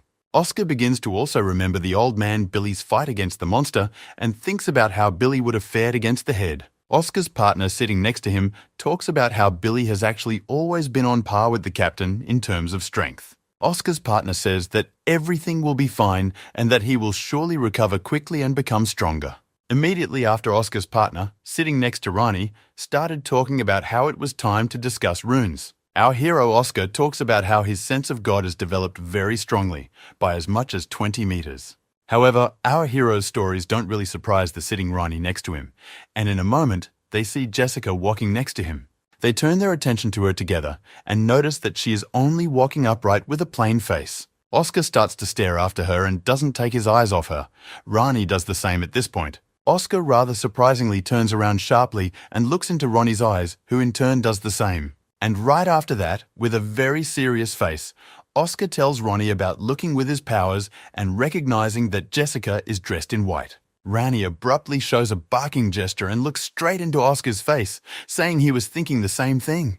Immediately afterwards, Rani and Oscar shake hands, stand up and say goodbye. Afterward, Rani turns to Oscar and talks about how she's about to explain to him what the forbidden rune is. Rani pulls out a book and talks about how it's an actual breakdown of the danger level of people in their battles. Rani explains that the weakest runes are number 600, with which you can at most kill a fly. Next are the runes numbered 400, 599, with which it is possible to cripple and wound someone. After that, go runes numbered 200, 399. With them, it is already possible to fight even with mystical creatures. Toward the end are runes numbered 90, 199, people with them are born 1 in a million, and the captain of the squad is one of them. Rani explains to our hero Oscar that runes are indeed very dangerous and must be handled carefully. There is a major level of risk. Runes up to level 89, people with them have gone beyond human comprehension and can single-handedly destroy a city. Rani explains to our hero the fact that if Billy awakened one of the runes to level 89, he could become a general. These stories alarm our hero. He realizes that this is all already very serious indeed. Rani also talks about our hero's rune being number 003, much to Oscar's surprise. But Rani follows up by adding that there's nothing to be happy about, since it's the forbidden rune of a god, not Oscar's, and it's useless in his hands. Rani talks about how although Oscar has shown a lot of strength, it's still only a fraction of what it could be at full strength. Rani explains that Oscar either only has a small fraction of the god's powers, or he just hasn't been able to unlock the rest of his abilities yet. Oscar goes with Rani to some room, and Rani talks about how this is part of Oscar's training. Rani tells our hero that there are thousands of guns in this room, and Oscar should avoid all the shots using his powers. Rani adds that since Oscar is still inexperienced, they will start with only 50 bullets per second. In the moment, Oscar, with a very shocked face, tells Rani that he has now been overcome by some very ominous feeling. Oscar starts talking about how his feet are chained to the ground, and he can't do anything, he's very scared. Rani responds by talking about how fear will always haunt Oscar, and immediately afterward turns on his guns in that room. Our hero talks about how he already wants to get away from here very badly. He starts dodging shots. Rani, meanwhile, stands next to him and also self-dodges with a smile, showing Oscar that it's very easy. Oscar notices in the moment that Rani is making it pretty easy and simple and decides that it won't be hard for him either. However, Rani leaves the room with a smile, and the shots start hitting our hero directly as his screams come from the room. The events of our story carry forward. Oscar is walking somewhere outside with his briefcase from school. One of his classmates turns to him and tells him that he is very slow and asks him to speed up. Oscar abruptly pays attention. He was clearly thinking about something else and later says he'll try to be quicker. One of Oscar's classmates sharply embraces him and says that he has been very strange lately. Oscar's classmate also notices the wounds on his body and says that it's all very strange. Next, the guys all walk forward together, however. At a point, Oscar stops and abruptly turns his attention to something. Oscar talks about how he forgot his keys at school, so he'll be back later, and asks not to wait for him. Between themselves, the boys discuss the fact that Oscar has been very strange lately, and Oscar himself comes back to the school. Oscar stands and stares straight at the school building and for some reason feels some kind of fear unexplainable. However, he does enter the school and starts walking through its hallways looking for something. The whole school is empty. He walks through the hallways rather carefully and quietly and then walks over to one of the classrooms and opens the doors. Oscar walks inside and notices that the classroom is quite nice, cleaned up and nice, and looks at something. Oscar begins to walk around the classroom and look at something, feelings of unease never leaving him. In the moment, our hero senses someone approaching and realizes he needs to act now. Oscar realizes it's the school principal and math teacher. He looks right at them from behind his hiding place. In the moment, the math teacher turns to the principal and asks him to come closer to her. The principal looks at her rather surprised, while our hero Oscar watches the whole thing from behind the door. The principal and the math teacher meanwhile enter the classroom, with the Oscar still hiding and watching. The principal asks the math teacher what she needs, but she just stands there and smiles. In a moment, in a rather romantic atmosphere, the math teacher talks about something she's wanted to say to the principal for a long time. Oscar shivers and hides behind his desk, not understanding how the math teacher could like the principal, since he's a total freak. In the moment, the math teacher lowers her head and talks about something she's actually wanted to say for a very long time. Our hero Oscar sticks his head out and starts looking right at it all, noticing that the teacher's eyes have changed.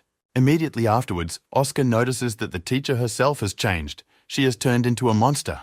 A huge snake emerged from the head of the math teacher and attacked the principal. This, of course, left the principal wildly horrified. He had not even remotely expected such a scenario and screamed. Our hero Oscar also himself could not even think that everything would happen like this and began to close his mouth. The events of our story move forward and take us to some beautiful building at night. Our hero Oscar is holding a plan to assemble a gun, and the man standing next to him is telling him about the device. This man turns out to be the sniper of our hero's squad, who explains everything in detail. Trace Sniper adds that the weapon has only one downside. It does not deal high damage to strong mythic creatures. But then he also talks about how it's a very effective thing against base opponents. Immediately afterward, the sniper starts the timer, and our hero starts collecting weapons for speed on the table. The sniper suggests that our hero should calm down and feel good about himself so he can perform better. Immediately after that, the sniper says that after collecting the gun should start shooting at 1.3 times. Our hero does so. After a few shots from Oscar, Sniper shouts that that's enough for now. Oscar asks the sniper how his skills are. He talks about how even a blind man would do a better job. Time marches on. Our hero trains with the captain once more, but training with the gun gets him back in shape. Oscar is walking down the hallway as he suddenly hears someone calling him. It was the head with a huge pot in his hands. Our hero sits down at the table and begins to dine with everyone and discuss their domestic problems. Some more time passes, and our hero returns to his room at Jessica's house and lies down on his bed tired. Lying in bed, Oscar recalls everything that has happened and first analyzes his bots with the squad captain. Even now, lying in bed, he is analyzing his actions and what he did earlier, deciding that he should train more. The events of our story go forward from that night and take us to the next morning. Oscar has been practicing all night and didn't get any sleep at all. It's hard for him to even go to his school now. Oscar walks into some building and is greeted by Jessica, who informs him that they are in huge trouble. Walking down the corridor of the squad building, Jessica tells our hero that there was a report about a mystical creature. Jessica takes our hero to one of the offices. They go in there together. The captain of the squad together with the deputy listen to some man, and our hero immediately recognizes in him his classmate. A classmate of Oscar's turns his attention to him, and our hero talks about being a temporary member of the night watch. The squad deputy asks the narrator to stay focused and continue to tell the story of the mystical creature. Oscar's classmate recalls with horror what happened then in the office and can't even describe it all. A classmate of Oscar's talks about how he caught a math teacher in class who ate the headmaster. A classmate of Oscar's describes her as a huge snake that emerged from the teacher's head and began to roam the classroom. He also tells us that at one point, the monster spits out a huge yakitsu right after eating the principal. And then he goes on to describe the details, talking about the fact that the director himself came out of that egg afterward. Right after that, the math teacher started going to the principal and talking about how it just tasted wonderful. Oscar's classmate also tells us that after all this, he waited until dawn in the classroom and went to the unit early in the morning. Such a horror story has surprised even the members of the squad, who did not expect such a turn of events. The vice chief praises fellow classmate Oscar and talks about how this opponent will be very tough for them. The squad leader tenses after hearing the story and says that apparently this monster is spreading the infection to others as well. After that, the head of the squad starts telling everyone that there is one most frightening ability among the mythical creatures, and this ability to zombify their victims. Thus, the monsters turn such people into their own. In addition to this ability, they also have another one, namely very good stealth in the human body.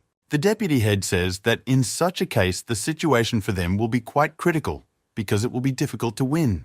His words turn out to be true, for in the meantime, the headmaster is quietly walking around the school among the children. The deputy chief says they should prepare for the worst because it's going to be very dangerous for everyone. Our hero enters the conversation and says that in his opinion, it is likely that the infection has already spread outside the school. This is all listened to by Oscar's classmate, who comes to be wildly horrified by what is happening. The squad members discuss the fact that humans can be monsters and not realize it, and this scares Oscar's classmate. Oscar asks Jessica what dark crow is the head and deputy head of the squad talking about right now. Jessica tells the legend of a certain crow that can destroy an entire city with its attack. In the moment, the head of the squad turns to his brother-in-law and asks about what their immediate plan is, since all the maps are already on the table. The deputy head says that it's likely that the main monster already has a lot of puppets, and that's something to keep in mind during combat. The vice chapter suggests splitting into two groups. The first will do what goes to the math teacher's social connections. The second group of the squad will have to go to the school and find out all the information they have so far on the situation. As it happens, Franklin has brought his uniform with him and offers to change his clothes, mentioning that they are going to school after all.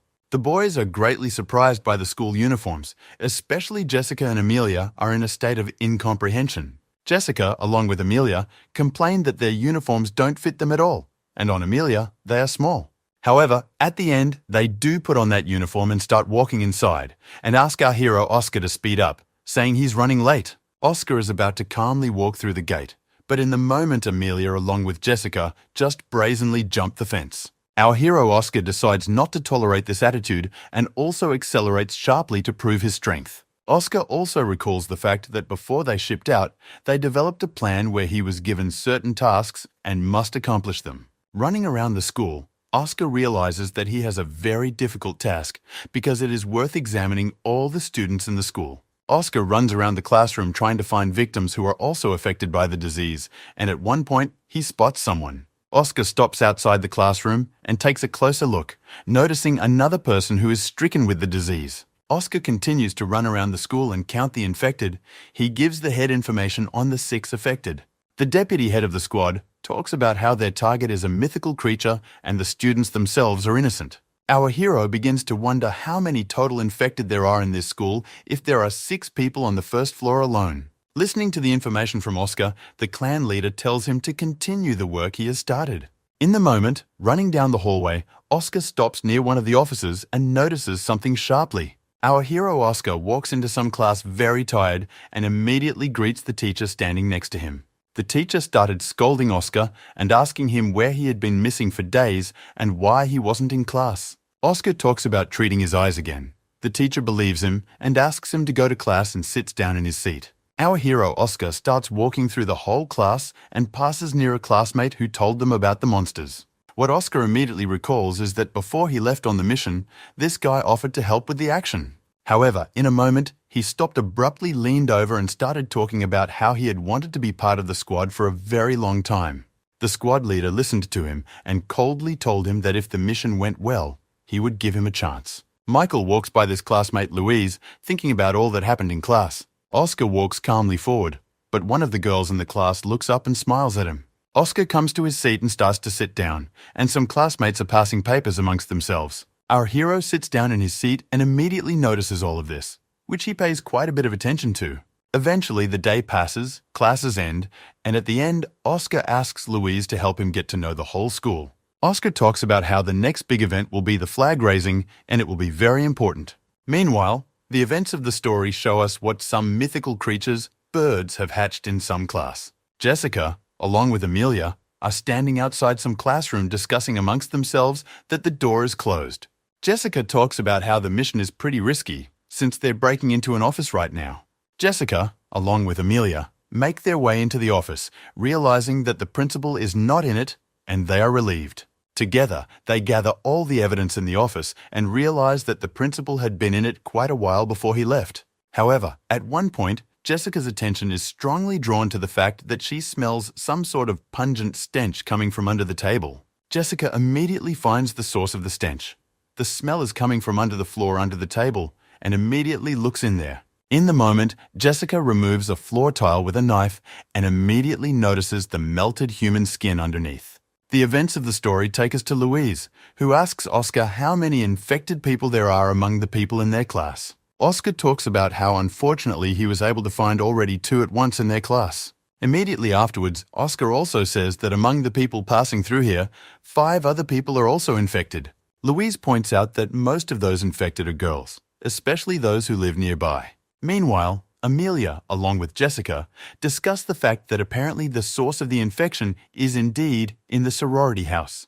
Jessica relays the information and says that everything is clear for them and they are going there to reconnoiter. Meanwhile, Oscar and Louise are walking through the schoolyard, and Louise wonders if Oscar has finished his research. Louise is very worried. He turns to Oscar and tells him that he should hurry, because soon they may be burned. In the moment, Oscar walks up to some younger guys, addresses them, and tells them they're fired. Oscar lies to the local kids about the school government, handing them the responsibility of hanging the flag this time. Oscar talks about how if those have issues they can work it out with the school government. The guys around here are in a lot of shock. Oscar decides now to start the process of raising the flag in front of everyone, and this surprises Louise a lot, because he doesn't understand Oscar's plan. Oscar comes on stage and looks at all the members of the school that have gathered and immediately says he has a bad feeling about it. In the moment, our hero Oscar stops abruptly and then takes a huge leap upwards off the ground. Oscar runs forward at breakneck speed and informs the chapter that everyone must now be on standby. The squad leader asks Oscar to calm down and tells him to report on the general condition around him. Oscar reports that he has checked all the members of the school and there are already about 60 infected and he doesn't know what to do about it. Oscar runs through the school and also informs them that if the squad starts threatening the school, the monster will see and activate the entire army at once. Oscar also talks about how if it goes down like this, it will be a huge disaster for the city as a whole. Meanwhile, the clan leader is fighting someone and talking about how the infection has already gotten out. It turns out the clan head is fighting the headmaster at this moment, or rather his head monster. The director proves to be quite a strong and massive opponent even for a chapter, as he attacks quite sharply and quickly. The head of the squad reports that they are now engaged in the elimination of all sorts of personalities with infection. The squad leader continues to fight the monster and talk about how their situation is even more serious than they thought. The head of the squad also says that they will be checking the social contacts of all people near the infected. The squad leader informs them that based on this, they are unable to support the rest of the squad at the school, so they will have to manage on their own. Rubbing his sword after the battle, the chapter also mentions that their enemy this time is very cunning. Leaving the battlefield, the squad leader asks to find the body and the main monster in the shortest time possible, whatever he can. The squad leader also orders him to be killed if found, and adds that the information can be relayed to the sniper on the roof. Our hero runs forward and says that he has understood and accepted everything and is already beginning to act as told. The head of the squad also announces that he and his deputy will also continue their business of finding the next opponent. Zam asks the head if this is a difficult task for Oscar, since he's still a rookie. Chapter recalls Oscar's behavior in battle in training and says that Oscar has a strong zeal for strength and will be fine. The head of the squad says that all they have to do is not to get in his way, because he is climbing to the top alone. Meanwhile, the flag-raising ceremony was over, and everyone started walking home and back to school. Oscar notices this, of course, and relays the information that a huge crowd of girls are being sent to the dormitory. Oscar informs Jessica and Amelia of this, adding that the girls are walking very fast. Jessica asks about whether they're all infected. Oscar says it's hard for him to tell, but they are definitely infected. Oscar asks Jessica and Amelia to be more careful, and meanwhile they notice that the girls have started to return to the core. The girls at school started paying attention to Amelia and Jessica, noticing that they weren't from their school after all. One of the girls approaches the squad members asking who they are. Jessica says she's looking for her friend here. However, the girls at school immediately realize that no friend of Jessica's is here and tell her that she's mistaken. Jessica talks about then apologizes for bothering her and takes Amelia's hand and starts to walk away. The very same girls begin to laugh and smile achidically as they stare in Amelia and Jessica's wake. In the moment, they surround our squad members and talk about taking their time to get out of here so quickly. One of them starts stroking Jessica and talking about how she didn't know there was a pretty girl like her at school. Jessica begins to realize where this is all going and guesses, but shock and shame strike her in an instant. The other girls meanwhile start hitting on Amelia as well, saying that she is also turning out to be very pretty. Amelia is abruptly grabbed by her arms. She immediately starts crying and asks Jessica what she should do in such a situation. The girl standing next to Amelia abruptly turns her head into a huge snake and talks about wanting to eat Amelia. Seeing this, Amelia becomes wildly terrified. She starts screaming in panic and doesn't realize what is happening at all. Jessica at this point also finally realizes that they are trapped by the monsters and they should act more drastically. The girl standing next to Jessica also becomes a monster and yells at Jessica, asking her to let herself be eaten. Immediately afterward, Jessica grabs her weapon and creates a huge stream of flames around her. In a moment, the blade Jessica is holding abruptly changes shape and becomes a different one, attacking everything behind her. With her blade, Jessica literally turns the heads of her opponents into bare skulls. In just one swing, Jessica disposed of her opponent and went on about her business up ahead. She confidently and beautifully displayed her skills to all, and her opponents stood behind her in flames after her sweeps. It was so strong that the monsters standing near Amelia froze in horrified amazement. In the moment, Jessica begins to unwrap her weapon in her hands and threaten everyone around her with it. Immediately afterward, Jessica takes a huge swing, and in just one motion, she destroys all of her opponents. Jessica's skills are beyond all limits. She is very skillful and beautiful with weapons and fire. Jessica stands and looks at the corpses of the monsters, while Amelia nearby talks about how these monsters are as horrible as possible. Jessica is about to leave as in a moment Amelia turns away and notices something, asking Jessica to look back as well. Amelia, along with Jessica, notice some strange silhouette and a huge powerful aura that pierces everything around them. With a rather happy face, Jessica talks about how such opponents aren't strong enough to overpower her. However, in the moment, with the help of her powers, Jessica checks out everyone around her, noticing with shock that there are quite a few of them. The monsters in the moment start to surround Jessica and Amelia. Here they are already worried because they don't know what to do in such a situation. Jessica turns to Amelia and talks about how this is going to be problematic since there are at least 18 people here. But the very next moment, Jessica declares that she doesn't care about that in general, and she's ready to fight and starts to take action. In the moment, the monsters come crashing down right at Jessica and Amelia, and they, in turn, raise a powerful aura of fire around them. The battle between the two becomes clearly quite epic and powerful as massive explosions come out of the building. Meanwhile, the events of the story take us to Oscar's classroom, where everyone is quietly discussing and socializing. In the moment, one of Oscar's classmates walks into this classroom and turns sharply to one of the girls. The girl he turned to looks straight at him, and he at her, and he holds out some kind of white bottle to her. This kid creates a pretty cute aura around him and talks about how the girl across from him wanted milk, and lo and behold, he brought it. This does make the girl across from him quite happy. It tells her that he is very kind and she is grateful to him. The guy turns to her and talks about how if she needs anything else, he can get it for her pretty quickly. A girl approaches a guy and asks him to wait for her tonight after school behind the garages, and he of course agrees. However, the moment their dialogue is interrupted is when our hero Oscar abruptly rises from his seat. In the moment, our hero Oscar turns to this girl and talks about how he has liked her for a very long time. However, Oscar says all this with a rather cold face, and the kid behind him is just as wildly shocked as their classmates. The girl he approached, named Kokoro, is also very surprised and stands all red. Immediately afterward, Oscar revisits her and talks about wanting her as his girlfriend. The guy standing next to him is horrified by such statements. He can't believe everything that is happening. Immediately afterward, Kokoro declares that she agrees to his proposal, much to the shock of the guy standing next to her. Oscar turns to this girl with a small smile and talks about how they should meet up after school then.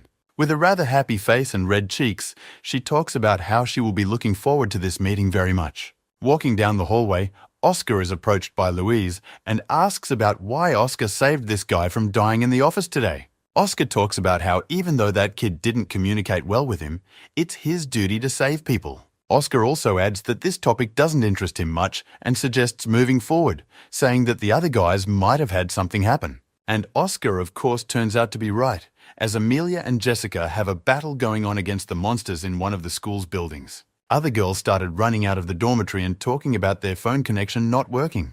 Meanwhile, the events of the story take us to a sniper who is watching the whole situation because he has the opportunity to make a phone call. In the moment, the sniper pulls out a weapon made in his time by old Billy, namely a road space sign.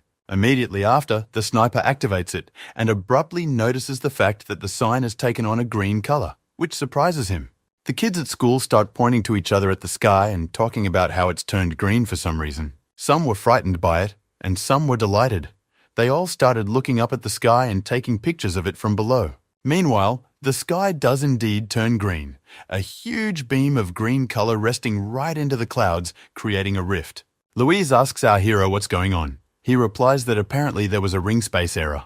Oscar talks about how the best thing to do in a situation like this is to raise a ruckus to distract everyone around you from what's going on.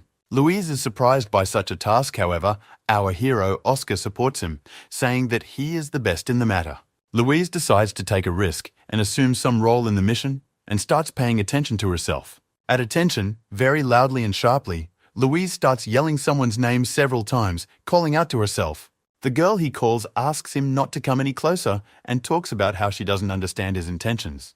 All flushed and angry, Louise yells about how much he likes her. He calls her out on dates to his place. Louise shouts this so loudly that everyone around can hear, and the girl herself falls to the ground at that moment from shock. Our hero, Oscar, meanwhile, leaves the scene and talks about how Louise clearly has a talent for drawing attention to herself. Jessica and Amelia, meanwhile, notice a sudden noise outside and discuss what might be going on in there. However, they can't be distracted much, for they now have a battle going on against the monsters that surround them in the enclosure. In the moment, Jessica decides to act strongly and radically and activates one of the strongest forbidden runes available to her. Wild flames rise up around her, which simply cannot be put out and let past their eyes, and she herself is clearly aggressive. Immediately afterward, Jessica aims her weapon forward and decides to use one of her abilities in combat. Some girl runs up to Jessica and Amelia. She immediately turns to them and talks about why they are still here, but they reply that they were putting out a fire. This girl asks Amelia and Jessica to forget about the fire and leave quickly, saying that it is very dangerous here. Immediately afterward, this girl helps our squad members downstairs and out the stairs. However, in the moment, our hero Oscar appears nearby and immediately fires a few shots upwards. The bullets he fires hit the girl who helped Amelia and Jessica downstairs. Immediately afterwards, this girl turns into a huge monster, which scares Amelia standing next to her very much. Her head becomes like a lizard's, and she herself abruptly begins to scream and growl at Amelia beside her. This is all noticed by Oscar, who immediately snaps out of it and realizes he should act. Amelia is in wild shock. She grabs her weapon and starts waving it around, defending herself and everything nearby. Oscar notices that Amelia is clearly not doing well and starts running right at her, firing shots upwards. Immediately afterward, Oscar reaches out to Amelia and asks her if she's okay and can move on. From behind, our hero is approached by Jessica. She is quite surprised by all that is going on. Oscar asks Jessica where all the other monsters are, and she proudly proclaims that she was able to kill them all. Oscar asks Jessica where the main monster is and if she was able to kill it, and here she doesn't answer so confidently anymore. Oscar talks about how he probably has his own lair where he sits, but Jessica doesn't think monsters can be that smart. Oscar talks about how this monster clearly has a high intelligence compared to the others, and that's important to remember. Oscar also talks about how the monster's strategy is no less surprising, as he began his defeat in the sorority house. And after that he moved on to more difficult victims, but he did it in special places, Oscar says. And if it hadn't been pure coincidence when Louise saw it, the city might have been in the most tremendous danger of all time. Jessica talks about the fact that this is the first time she's seen a monster that is highly intelligent, also so much so. In a moment, their conversation is interrupted by Amelia. She points to something up above and immediately asks what it is. The guys look up and immediately notice the silhouette of a man with the aura of a snake monster. Immediately afterwards, Oscar and Jessica decide to go in pursuit of this monster and take off. Oscar yells out that the monster is very fast and acting with purpose. Apparently, it is trying to get on the roof. Some time passes, quite tired, but our heroes climb up on the roof to this monster. Oscar looks at the monster and can't understand the motive for his actions, as everything else around him and the monster looks at Oscar. In a moment, this monster becomes wildly huge and its head turns into a bird's head. Immediately after which the monster starts screaming wildly and very loudly, which scares everyone around him with its mere sound. Our heroes cover their ears, but still can't resist such a harsh and very nasty sound all around. Other kids near the school are also in wild shock. They can't understand what the sound is and fall to the ground. In the moment, some of them become monsters and start attacking their own friends in 1 second. Meanwhile, on the roof, the main monster is laughing and our hero Oscar starts pointing a gun at him. However, before he can even get a shot off, his monster opponent immediately starts running away from him. Jessica also rushes to Oscar's aid to stop their common enemy, but they are not in time. Jessica jumps down and talks about how she doesn't intend to just stand there and she's going after that monster. At the moment, all the people start running away and screaming that there is a huge evil monster nearby. Louise is also there. He realizes that people are in a severe panic, and if it is not stopped, everyone will die. Many of the monsters have already started to arrive at the place and notice the fact that people are panicking and can't control themselves. Meanwhile, our hero Oscar reflects on the situation and remembers the sniper's words that guns aren't just made for killing. Oscar starts firing his gun upwards, drawing attention to himself and saying that he asked everyone to shut up. Oscar fires a few powerful shots straight up into the sky, and it really gets the job done and gets his attention. People around started approaching Okar and asking who he was and where he got the gun and asking the police for help. Oscar, meanwhile, realizes that the monsters are also here and decides to activate his powers. He immediately attacks the monsters that are closest to him, thus giving them a very unexpected blow. Oscar's ability alone was enough to neutralize the monster man from everyone. Oscar stands with sword in hand and addressing everyone asks them to be quiet, saying that he has come to help. Oscar turns to everyone and tells them that there are no more monsters left among them and asks them all to go home. The events of the story move forward. Little by little people began to leave the barrier of permanence and go to their homes. Meanwhile, the squad sniper is trying to figure out the workings of the road space sign. Meanwhile, in the school itself, there are still many people who could still fall victim to the monsters. They try to lock themselves in classrooms. By building barricades of items, they try to stop the monsters, but they clearly have a hard time doing so. The guys in the classrooms keep pulling down every item they have. Dubia closed the wall, and the girls in the classrooms are running around screaming. Such is the atmosphere in every class now. Almost no one knows what to do or what will happen next in such danger. A few guys led by Louise decide to go to the 3rd floor to save the others. However, in order to stay out of the classroom and into the hallways, they decide to use the fabric as a rope and throw it off the window. Louise's classmates turn to him and ask him about whether it would be foolish to do such a thing. He says it's nothing. Immediately afterward, he decides to be the first to start going down to show his example to the rest of the class. However, there are already monsters waiting for him downstairs, who are clearly in a very horrible mood towards him, and that doesn't make him happy. At one point, Louise manages to get down 1 floor below using such a makeshift rope and climb through a window. Louise's classmates are wildly shocked at how skillful he has it. He tells them that they can also go down. The classmates, meanwhile, had moved to the 3rd floor, and Louise himself began checking out the study and hallway. In the moment, Louise talks about one monster he spotted and shows it to his classmates. They take notice. Louise talks about how their main goal now is to get rid of this monster very quickly, carefully, and safely. The monster, meanwhile, stands near the next door and tries to break through it with its paws to eat the people inside the office. However, in the moment, Louise, along with her classmates, abruptly begin their attack on the monster. Louise expectedly attacks first. He hits a pretty strong and massive punch right at his opponent with tremendous power.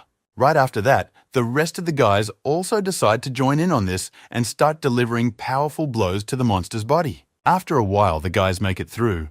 Louise talks about how this is just the beginning and asks them to help save people. Louise starts banging on the door and asking if anyone is there, informing them that they have eliminated the monster. The glass of the door is ajar by a kid in glasses who asks Louise where he suggests they evacuate to at a time like this. Louise starts lying about how they built a defensive line here not too far away and beat everyone around them. However, the guy with the glasses talks about how all the monsters have gathered on many floors and they should get to the 5th floor somehow.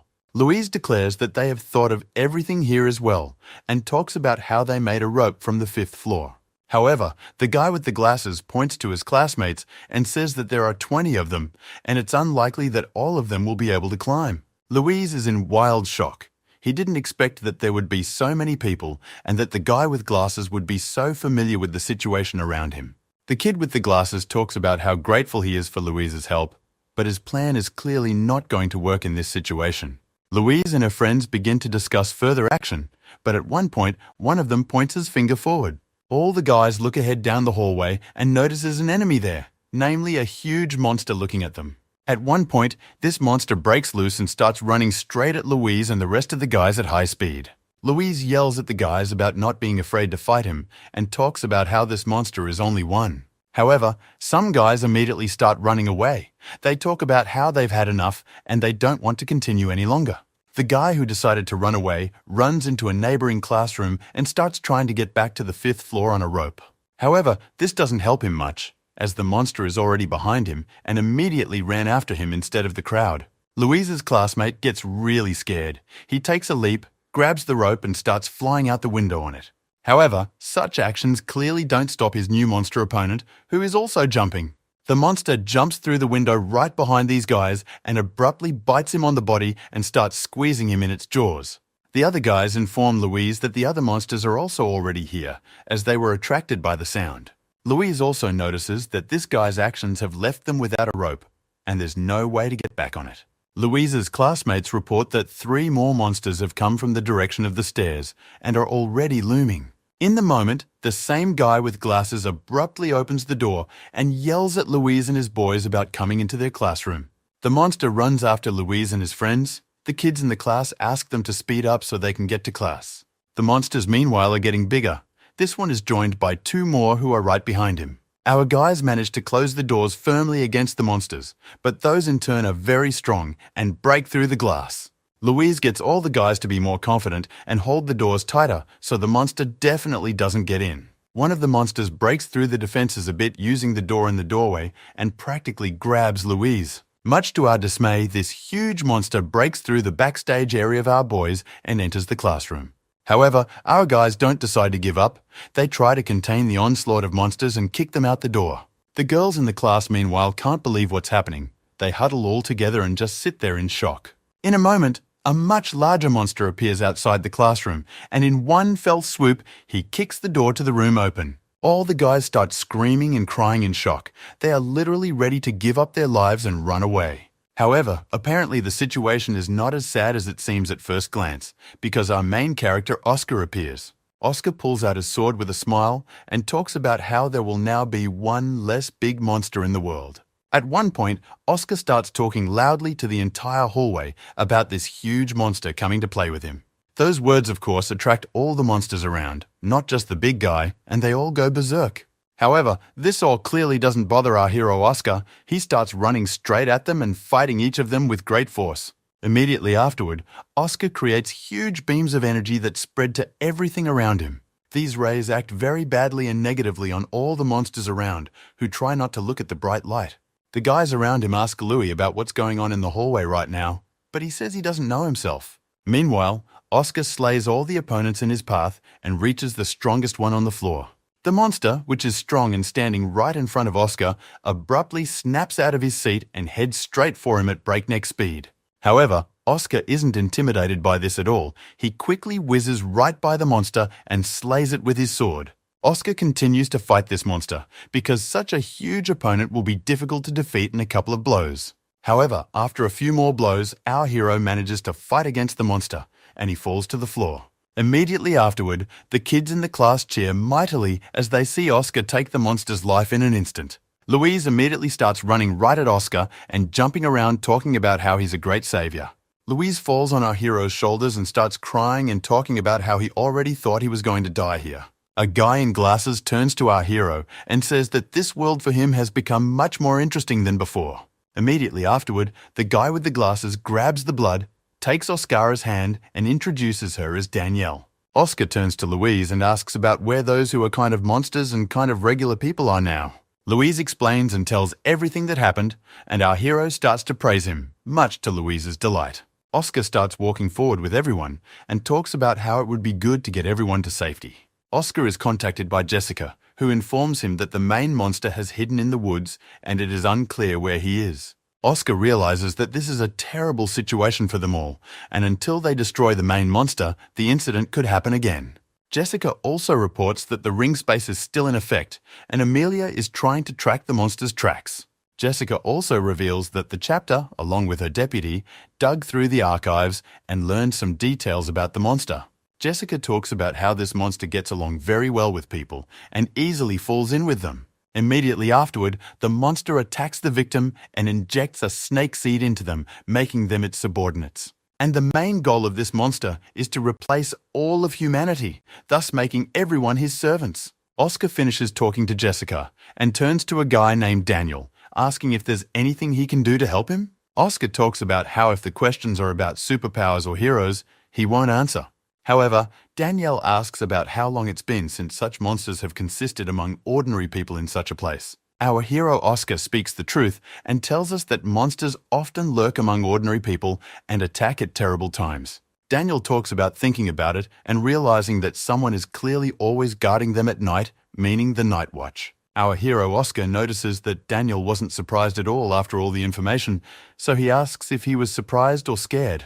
However, Daniel only smiles big and asks Oscar about why he should be afraid all of a sudden. Daniel talks about how he just recently completed his master's degree in chemistry and living things. Daniel begins to approach Oscar and ask him to let him take some parts of the monsters with him to study. Oscar starts to walk away and talks about how he doesn't have time for this because there's still 5 floors to evacuate. In the moment, Oscar is approached by Louise, who says that he and his posse will go with Oscar and that they won't get in the way. After hearing the proposal, Oscar begins to think that this would be a really good thing because his strength is running out. Oscar turns to them and talks about accepting their offer to join forces. Danielle yells about wanting to go too. Louise looks at Daniel in surprise, and Daniel himself starts talking about how he can help analyze all the monsters. Louise tells Oscar that Daniel is indeed a very smart couple and is unlikely to get in the way, after which he is accepted into the team. The events of our story are transferred to the very guy who was in love with his classmate. He is trying to break some door. Behind that door is that same classmate.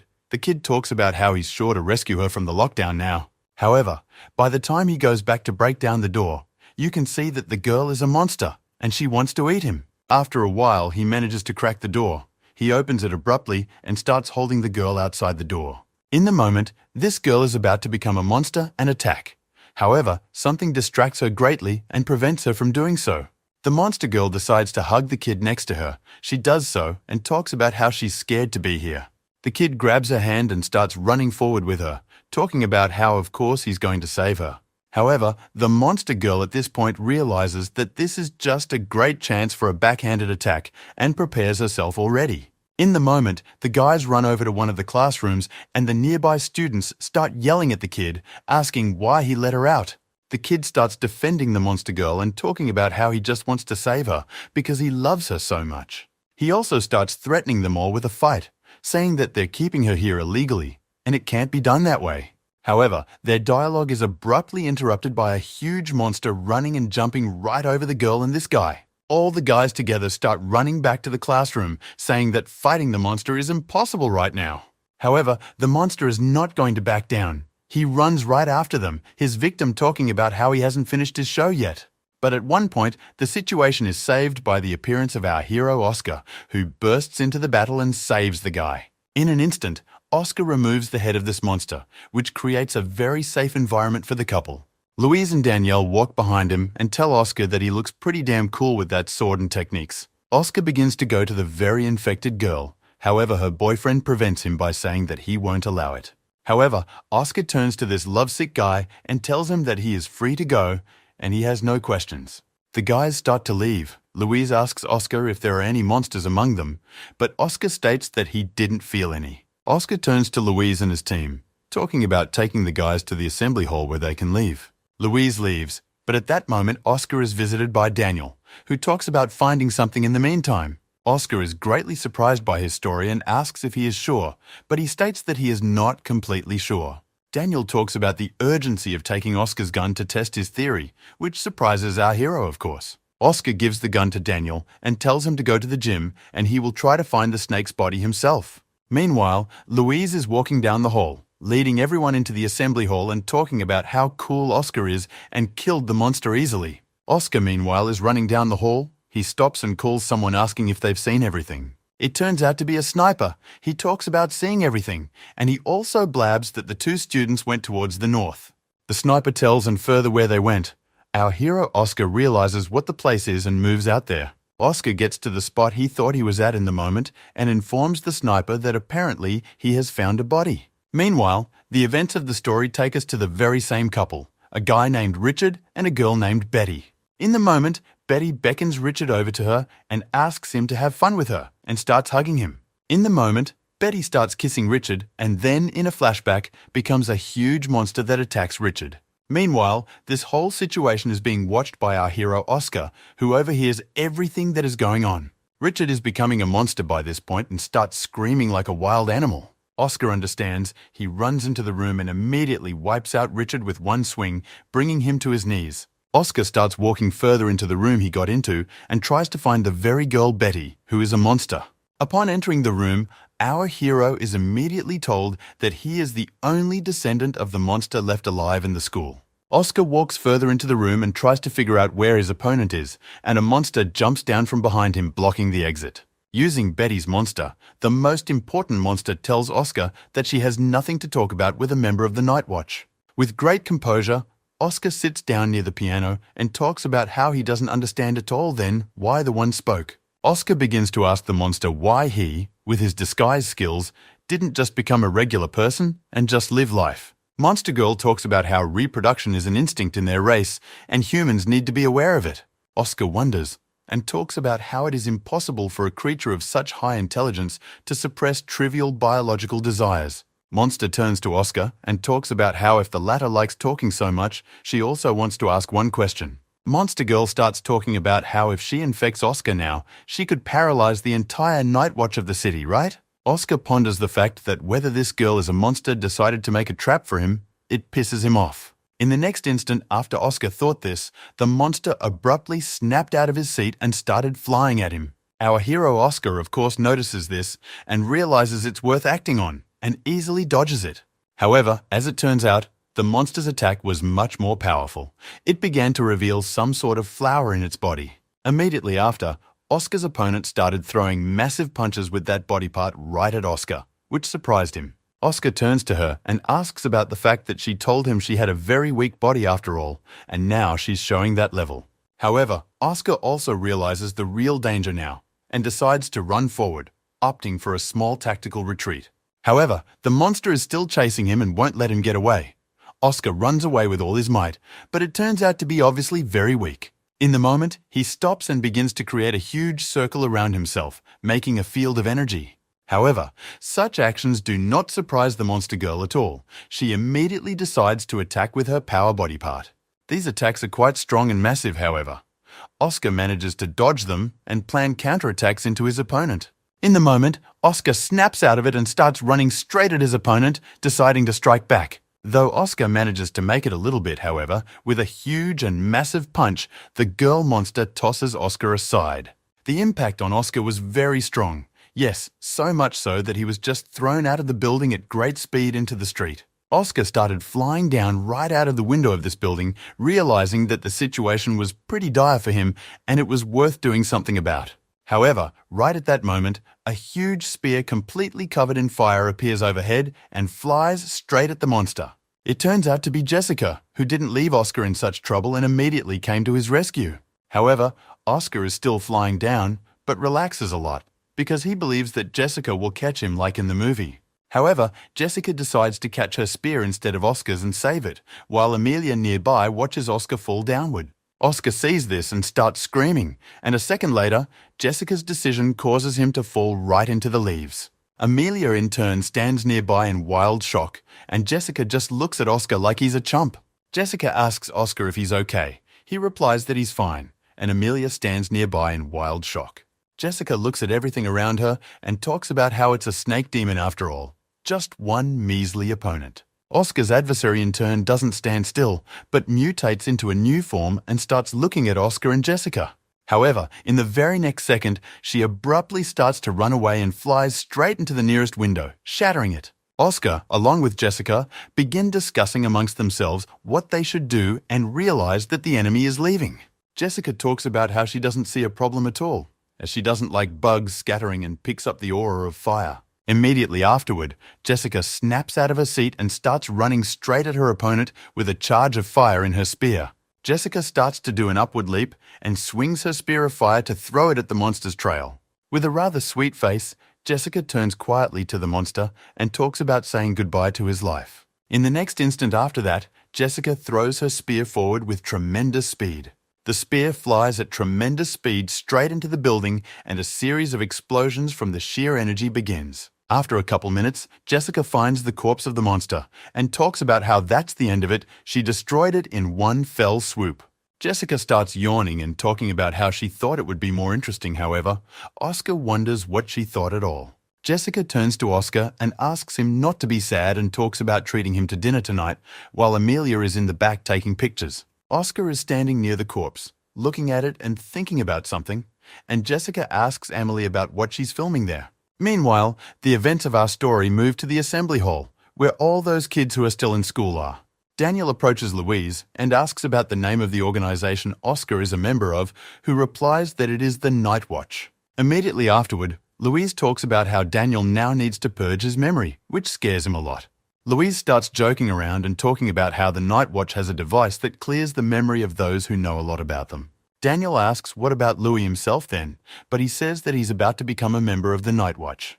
Daniel asks about the conditions for joining the Night Watch, and Louise asks if Daniel has also decided to do so. Oscar enters the room to announce that the mission is complete and they have defeated the monster along with Jessica. Louise runs up to Oscar and talks about how he's made a huge contribution and whether he can join the watch now, but Oscar says he can be. However, in a moment, from behind Louise announces Daniel, who fires several powerful blasts directly at Louise. Daniel ignores Louise's words and continues to fire powerful pistol shots at his head. Finding himself with 3 holes in his head, Louise turns around and asks Daniel why he's taking shots at him. But, in a moment, Louise realizes the whole situation. He grabs his head and begins to wonder why he didn't die from the gunshots. Louise begins to tremble. He turns to Oscar and asks about the fact that he has now awakened all of his sentinel powers. However, Oscar states with a cold face that Louise is the snake demon everyone is talking about. Oscar looks directly at Louis and talks about what is only one part of him to be exact and pulls out his sword. In the moment, our hero grabs Louise by his clothes and tells him about looking directly into his eyes. Immediately afterward, their gazes make contact and the soul begins to leave Louise's body with Oscar's aura. Immediately afterward, Louise starts to fall to the ground. Aura walks away and Oscar grabs him and holds him in his arms. However, in the moment, Louise becomes a monster, grabs Oscar's hand and asks the man how he knew about all this. Oscar removes his hand and Louise talks about how on Oscar's level it's still impossible to see through his mask. Oscar pulls out his sword again and talks about how he really didn't see anything, but the sheer number of mistakes led him to that conclusion. Daniel enters the dialogue and starts talking about how he also suspected a lot of things when he was watching Louise. One such point was that there were many injured people on the third floor, yet the monsters didn't attack them. Daniel also picked up on the fact that when the monster jumped from the window behind the man, it felt as if its goal was to cut the rope, not to kill. Daniel also realized that the second part of Louise's plan was to get close to Oscar in order to be close to him at all times. Oscar talks about how he realized everything then because Louise created a second personality to get close to Oscar. Louise is now standing there just looking directly at Oscar and Daniel with a very disgruntled face, not sure what he should do. Oscar tells us that they knew at once that the snake demon had been among the people for a long time. Oscar also says that they also knew that this demon is highly intelligent and understands people's actions. And next, in describing the demon and Louise himself, Oscar suggests that this is how Louise came into the world. Oscar also tells us that most likely because of the incident with the Ghost King, the snake demon became afraid of the Sentinel and decided to defeat them. Demon Louise starts clapping his hands and talking about how Oscar really surprised him with his knowledge. In the next instant after that, Louise turns into a huge monster and attacks Oscar directly.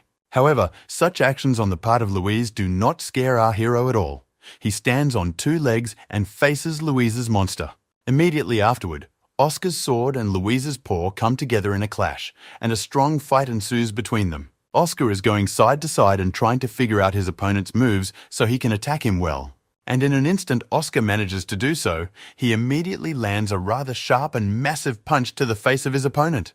Having deprived the monster Louise of his sight, Oscar makes a strong jump upwards to cut off the monster's head and accomplishes his task. Oscar stands by Louise's dead head and talks about how they're finally done with him after all this time. Meanwhile, the squad leader and his deputy between discuss the fact that it would be nice to celebrate Louise's first successful mission somehow. The squad leader suggests baking some kind of specialty cake or making a nice huge banner. Zam talks to the chapter about acting like a parent whose kid is going to college, and it's funny. Meanwhile, the police surround the area and Oscar, Amelia and Jessica go to the rest of their squad. The head of the squad turns to Oscar quite nicely and asks how he's feeling. He replies that he's fine. Upon hearing this question, Jessica starts yelling at the captain and asking him about why he didn't ask her the same question. However, at one point, some uniformed man runs up to our heroes and asks them to wait, saying there's a problem. The worker begins to tell us that when they started cleaning up, the monster's head disappeared somewhere. Our hero Oscar also hears all this. He gets out of the car and heads to the worker to understand the whole situation. Apparently, the head of the snake monster was missing for a reason, and it was stolen by Daniel. Daniel begins to realize that there may be a big hunt for him, and he starts to think about hiding in the hatch. As it happens, Daniel stole the head of the serpent dragon and began hiding somewhere underground.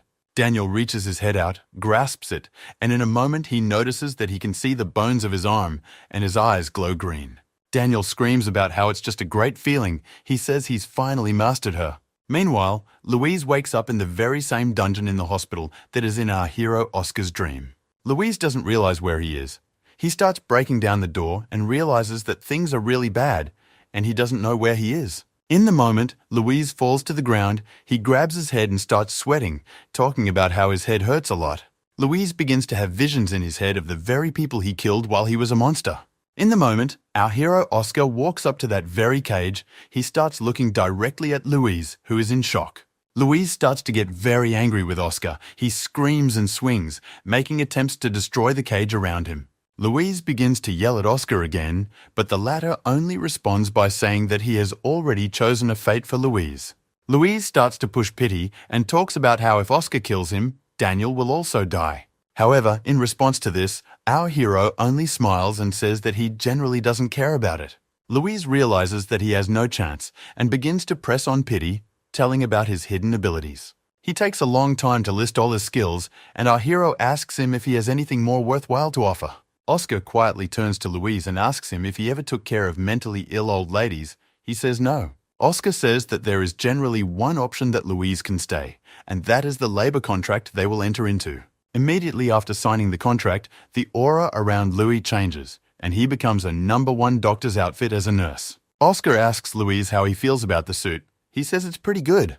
Immediately afterward, the events of the story take us to the hospital courtyard, and Oscar tells Louise about Anfisa and her problems. Immediately afterward, they head to Anfisa herself, who is delighted to bits when she sees Oscar. Oscar tries to gently explain to Anfisa the fact that he has found a man to follow her, which surprises her greatly. Anfisa sits with a very pensive face. She looks at Oscar and can't understand anything.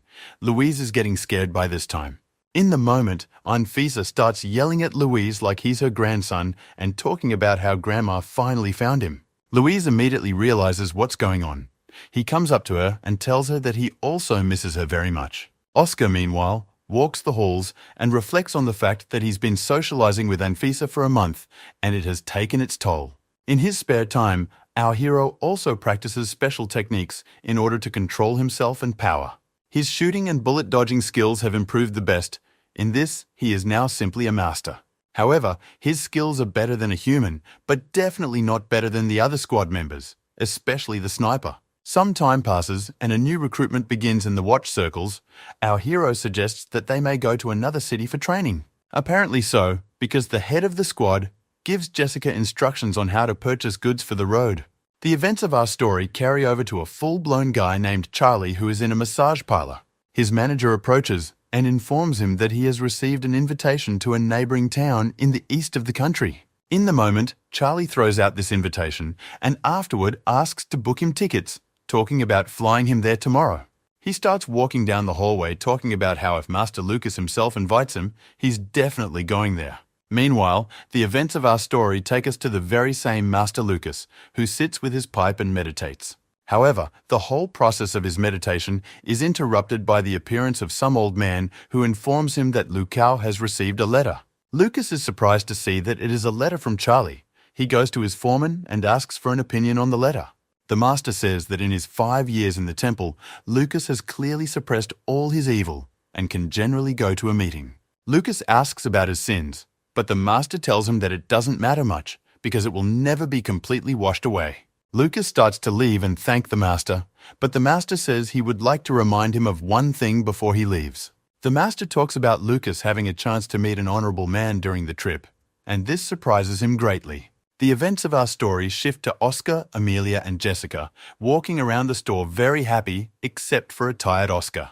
Together, they try to pick out a cool suitcase to take on the road, and Oscar is just in shock and doesn't understand why they would waste so much time. Jessica suggests besides that also to buy a backpack with a princess, and Amelia of course agrees with her. Jessica and Amelia start to look at cute dresses, but Oscar stops them, telling them that they'd better pick something else. From that moment, time moves forward again, and Oscar, with all his belongings and pink suitcase, stands at the train station.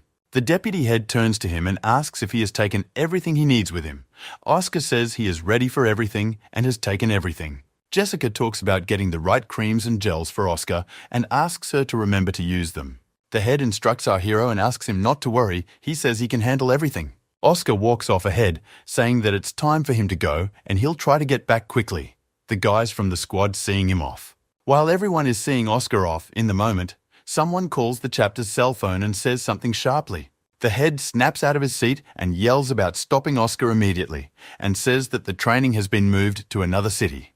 The boys all start running forward together in an attempt to stop our hero Oscar from leaving town. Meanwhile, the events of the story take us to some unknown large ship at sea. Something very important is clearly happening on this ship, as a lot of rich people are inside having dinner.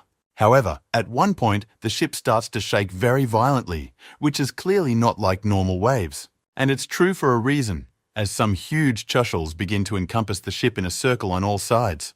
It turns out to be some huge monster. It wraps itself around the entire ship and starts trying to eat it. Using the engine, the ship makes attempts to break free. However, this does not end well.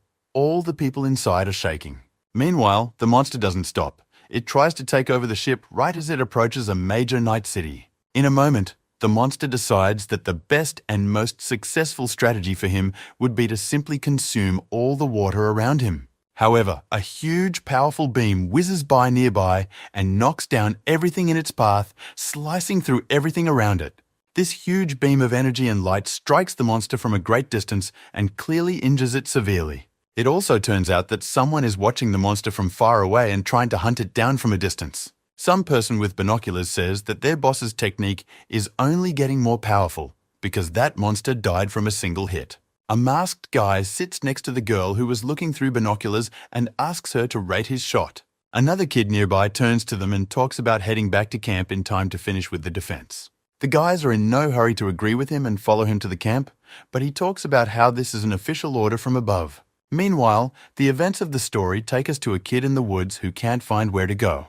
This guy is being followed through the scopes. The tracker informs someone that the person is approaching already. Meanwhile, this man with a pink suitcase and backpack reaches some huge doors and starts looking at them. Some man in uniform opens the door for him and asks who he is. The guy replies that he's a rookie Jake. The man ushers him inside and tells him that he's the first to arrive and it's still a couple days before training begins. The man asks to be called simply instructor, for that is what he is in this boot camp for recruits. The instructor begins to do a tour of the area for Jake, first showing a runway for military flying equipment. Next, he shows off a building that few people like, for it is where theory classes for second years are held. To the side of them are abandoned buildings. There are various tests and maneuvers taking place there. The instructor also shows Jake a place to shoot, talking about how important it is for a sentinel to be able to shoot. Jake is surprised, thinking to himself that the place used to be a wasteland, but they just built such a huge firing range. Jake asks the instructor why all the workers are looking at him. The instructor says that messengers of the gods are a rarity for this place. Jake is greatly surprised and asks about how there have never been messengers here before him. The instructor says that as he knows, the last messenger of the gods who left their training ground became the leader of the group, the Masks. Some man nearby turns to Jake and talks about how he was expecting a very poncy guy, and Jake seems okay. This man also suggests that in addition to the messenger of the gods, some very powerful guys with forbidden runes will also be arriving this year. In the moment, the man who reads the pledges is surprised to see one girl's name, Belly. He says he didn't expect her to show up. The events of the story move forward and Jake goes to his room, noticing that his blanket is a little torn. However, in a moment, the door to his room opens abruptly. It's done by a huge guy in glasses and a suit. A few more of these men come in next, carrying huge suitcases of stuff, saying they brought it for the young master.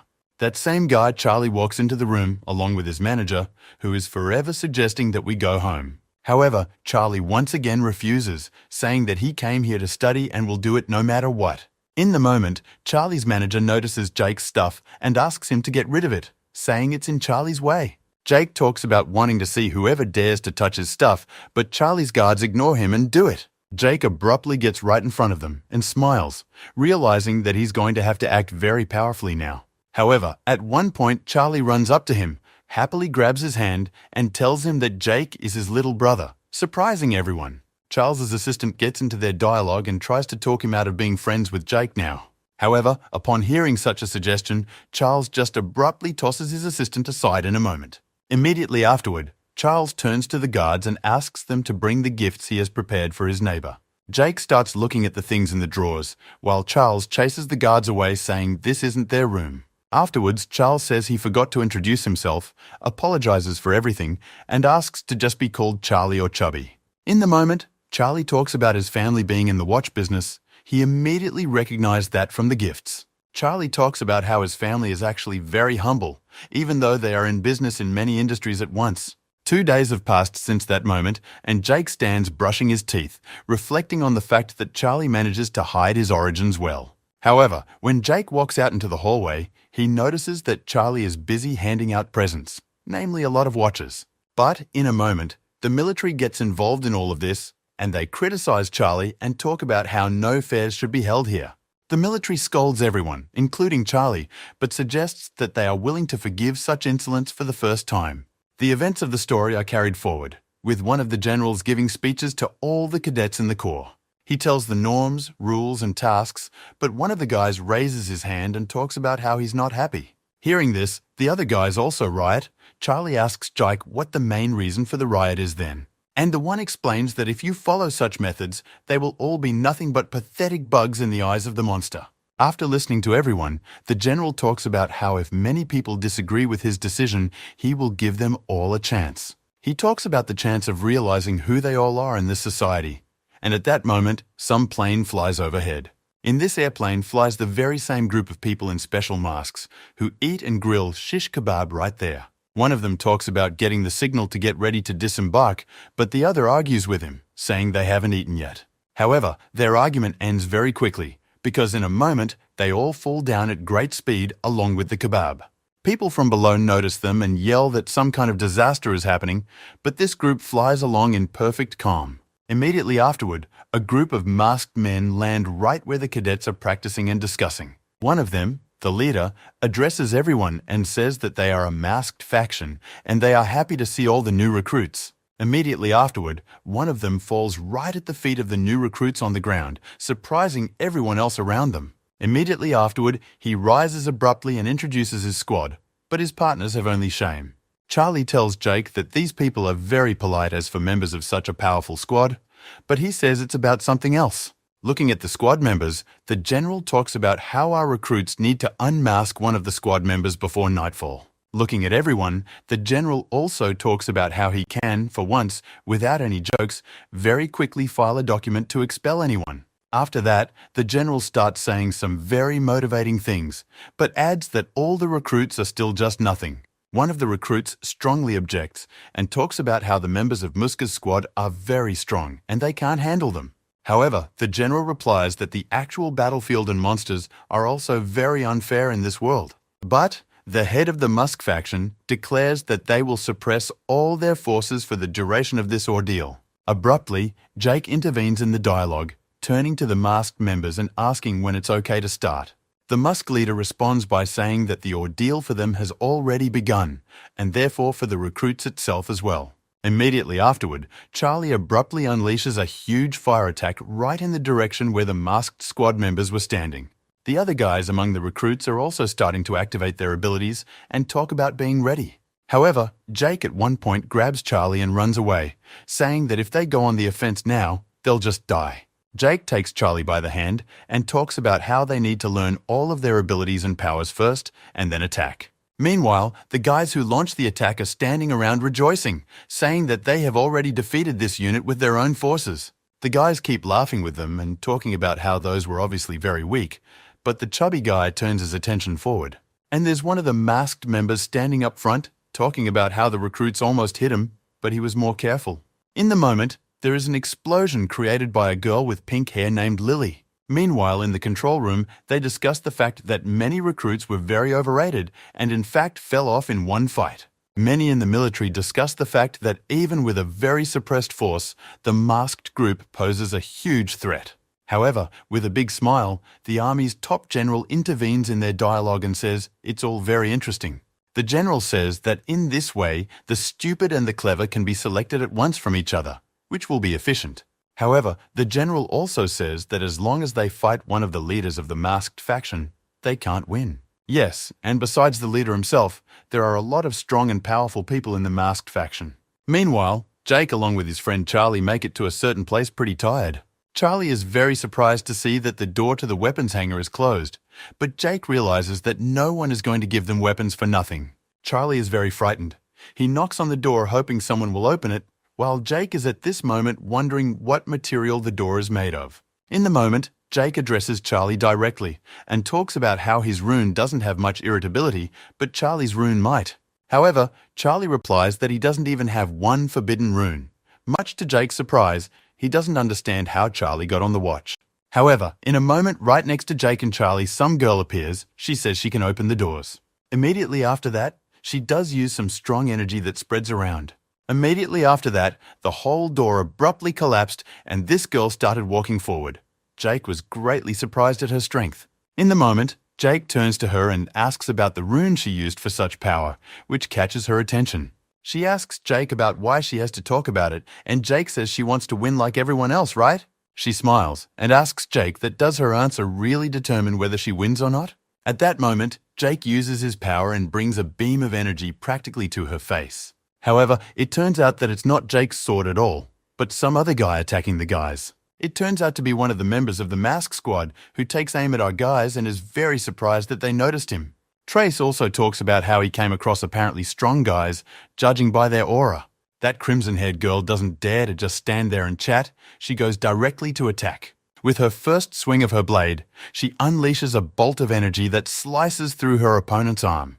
Charlie is immediately overjoyed, thinking they've managed to take down one of the masked men, but Jake says it's not that simple. In the moment, one of the masked faction members uses his powers, through which he manages to heal his arm. Our hero talks about how he probably used a trick of the light. The man responds by saying he'll get rid of the girl first. However, in the moment, right in that hangar where all this was happening, there is a very powerful explosion that blows everything around it away. These turn out to be the same guys recruits say they can't pass up an opportunity like this. Of course, the guy in the mask reacts violently to all this and jumps right into their direction, throwing punches. However, in the moment, one of the masked guys feels a very strong pressure on himself, realizing that this is the power of a messenger of the gods. Immediately afterward, the masked guy and the guy next to him are pitted in a duel against each other. Everyone else is just standing around in wild shock because they didn't expect the outcome of the battle to be just like this for them. However, in a moment, all the firearms the guys had in their hands began to rise upward at a tremendous rate. 2 more members from Muskie's organization appear nearby, one of whom says that the mice have finally left the burrows. The purple-haired guy returns to his squad, saying they're right on time, as there's a messenger of the gods here. The crimson-haired girl suggests that Jake and Charlie start fighting an opponent, but Charlie says that's silly right now. Members of the Masks organization are reaching out to everyone, telling them to stop running and let themselves be defeated already. Jake, meanwhile, turns to the girl next to him and says that his plan is for her to break the wall now. In the moment, Jake makes a complete show of being ready to fight and talks about them all attacking him. Apparently, the members of the Mask organization take this all very seriously. They really get into a special fighting stance. Immediately afterward, Jack signals the girl next to him to break down the wall standing next to him, and she raises a charge of energy. The girl manages to do it, and the guys immediately see that they have a way to retreat and run there all together. However, one of the squad members doesn't decide to just let them go. He immediately creates an aura of energy and sends a weapon at the guys. In the moment, the guys turn around and realize that they now have a huge and powerful gun trail behind them, and it's worth cleaning up. The squad girl named Lily abruptly raises her aura of power and creates a huge pink-colored hammer, striking the floor with it. It moves from place to place and suggests that they have no chance of escape now. Charlie at this point stands there in shock and does nothing. Jake runs right up to him and grabs him and starts to carry him away afterward. Charlie asks why they're running to the gate if they broke the wall, but Jake says it's just a distraction. A girl named Nami notices all this and starts running right behind our guys right away. The squad guy stands pondering what to do, run after the 4 strong ones, or stop the Arava of the weak ones. The head of the organization talks about not worrying and leaving it to him, after which he immediately snaps out of it. The head of the masked organization runs right behind the car our guys ran to, but in a moment he notices something abruptly. It turns out to be a grenade explosive device that abruptly detonated and exploded. The rest of the masked organization immediately went to the site of the explosion and began to analyze how the explosion occurred. The head of the organization survived, but he strongly complains that he was very close to death because of ordinary recruits. The leader of the organization also fixes her mask, saying that it's good to see that they weren't able to hurt her. Meanwhile, the people at HQ are discussing Jake's actions in being able to hit one of the masked group members. A member of the staff tells him that underneath Jake's face is a night watch guy with the powers of a god named Oscar. Meanwhile, Oscar, who was previously pretending to be another guy, sits with Nami and watches the other's actions. Charlie asks Oscar about what happened after the explosion, and if they were able to defeat the leader of the masks. Oscar says he's not sure about that. Their dialogue is interrupted by Nami. She presents in front of Oscar and reveals her powers. Oscar in return does the same. Nami asks Oscar about why he tricked the other guys with the wall trick and decided to run away himself. Oscar responds to Nami by saying that those guys wouldn't have been able to escape anyway, but 3 people could. Oscar also describes the strategy and methodology of Muskie's faction, explaining why the decision was a wise one. Charlie talks about how, if Oscar's words are to be believed, the Mask Squad is so strong that they have almost no chance. In response, Oscar talks about how as long as they're in the game, chances are, and he oodles of people were able to recognize one critical weakness. The events of the story return to the grouping of masks. Among themselves, they discuss the decision to move to the dormitory. One of the squad members says it's worth acting together, since the other recruits have already banded together throughout the camp. Meanwhile, Oscar sits on the floor and starts telling Charlie, along with Nami, his opinion of the mask's plans. Looking up at the sky, Oscar talks about how few people are a disadvantage to them, but for our guys it's a plus. The leader of the Musk group, meanwhile, says the same thing, so they decide to eliminate large groups of recruits. Time was moving forward. Some guys were discussing amongst themselves tactics to fight the masks, but one of them refused to participate. However, in a moment, their dialogue was abruptly interrupted by the fact that the sword of one of the masked members flew straight into this room. The guy who called him returns to the rooftop and with the rest of the guys discusses a plan of action. This kid complains to their local leader that their plan is too simple, but the latter in turn notices something. The leader doesn't pay attention to this and continues to talk about the plan as a member of the masks appears in the moment from behind. The guys start praising their captain and this masked member gets into their atmosphere and criticizes him. A member of the Musk group begins to criticize the guy's plan for the sheer number of holes, and they are very surprised to see it. The guys around him decide to attack him from behind together, but he throws them all to the ground in one swing of his weapon.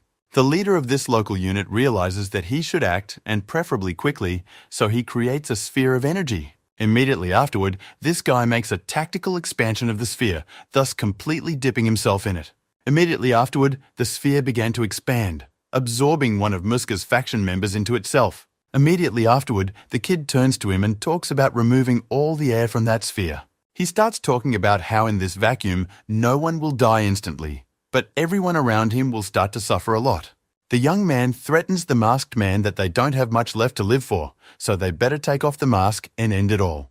However, he gets no answer to his request, only to catch someone's strong sword that flew in his direction. Although he managed to reflect the sword, but to stand against the blob of energy that was thrusting at him was not possible. The masked kid decides not to debate him and immediately throws a few more straight punches.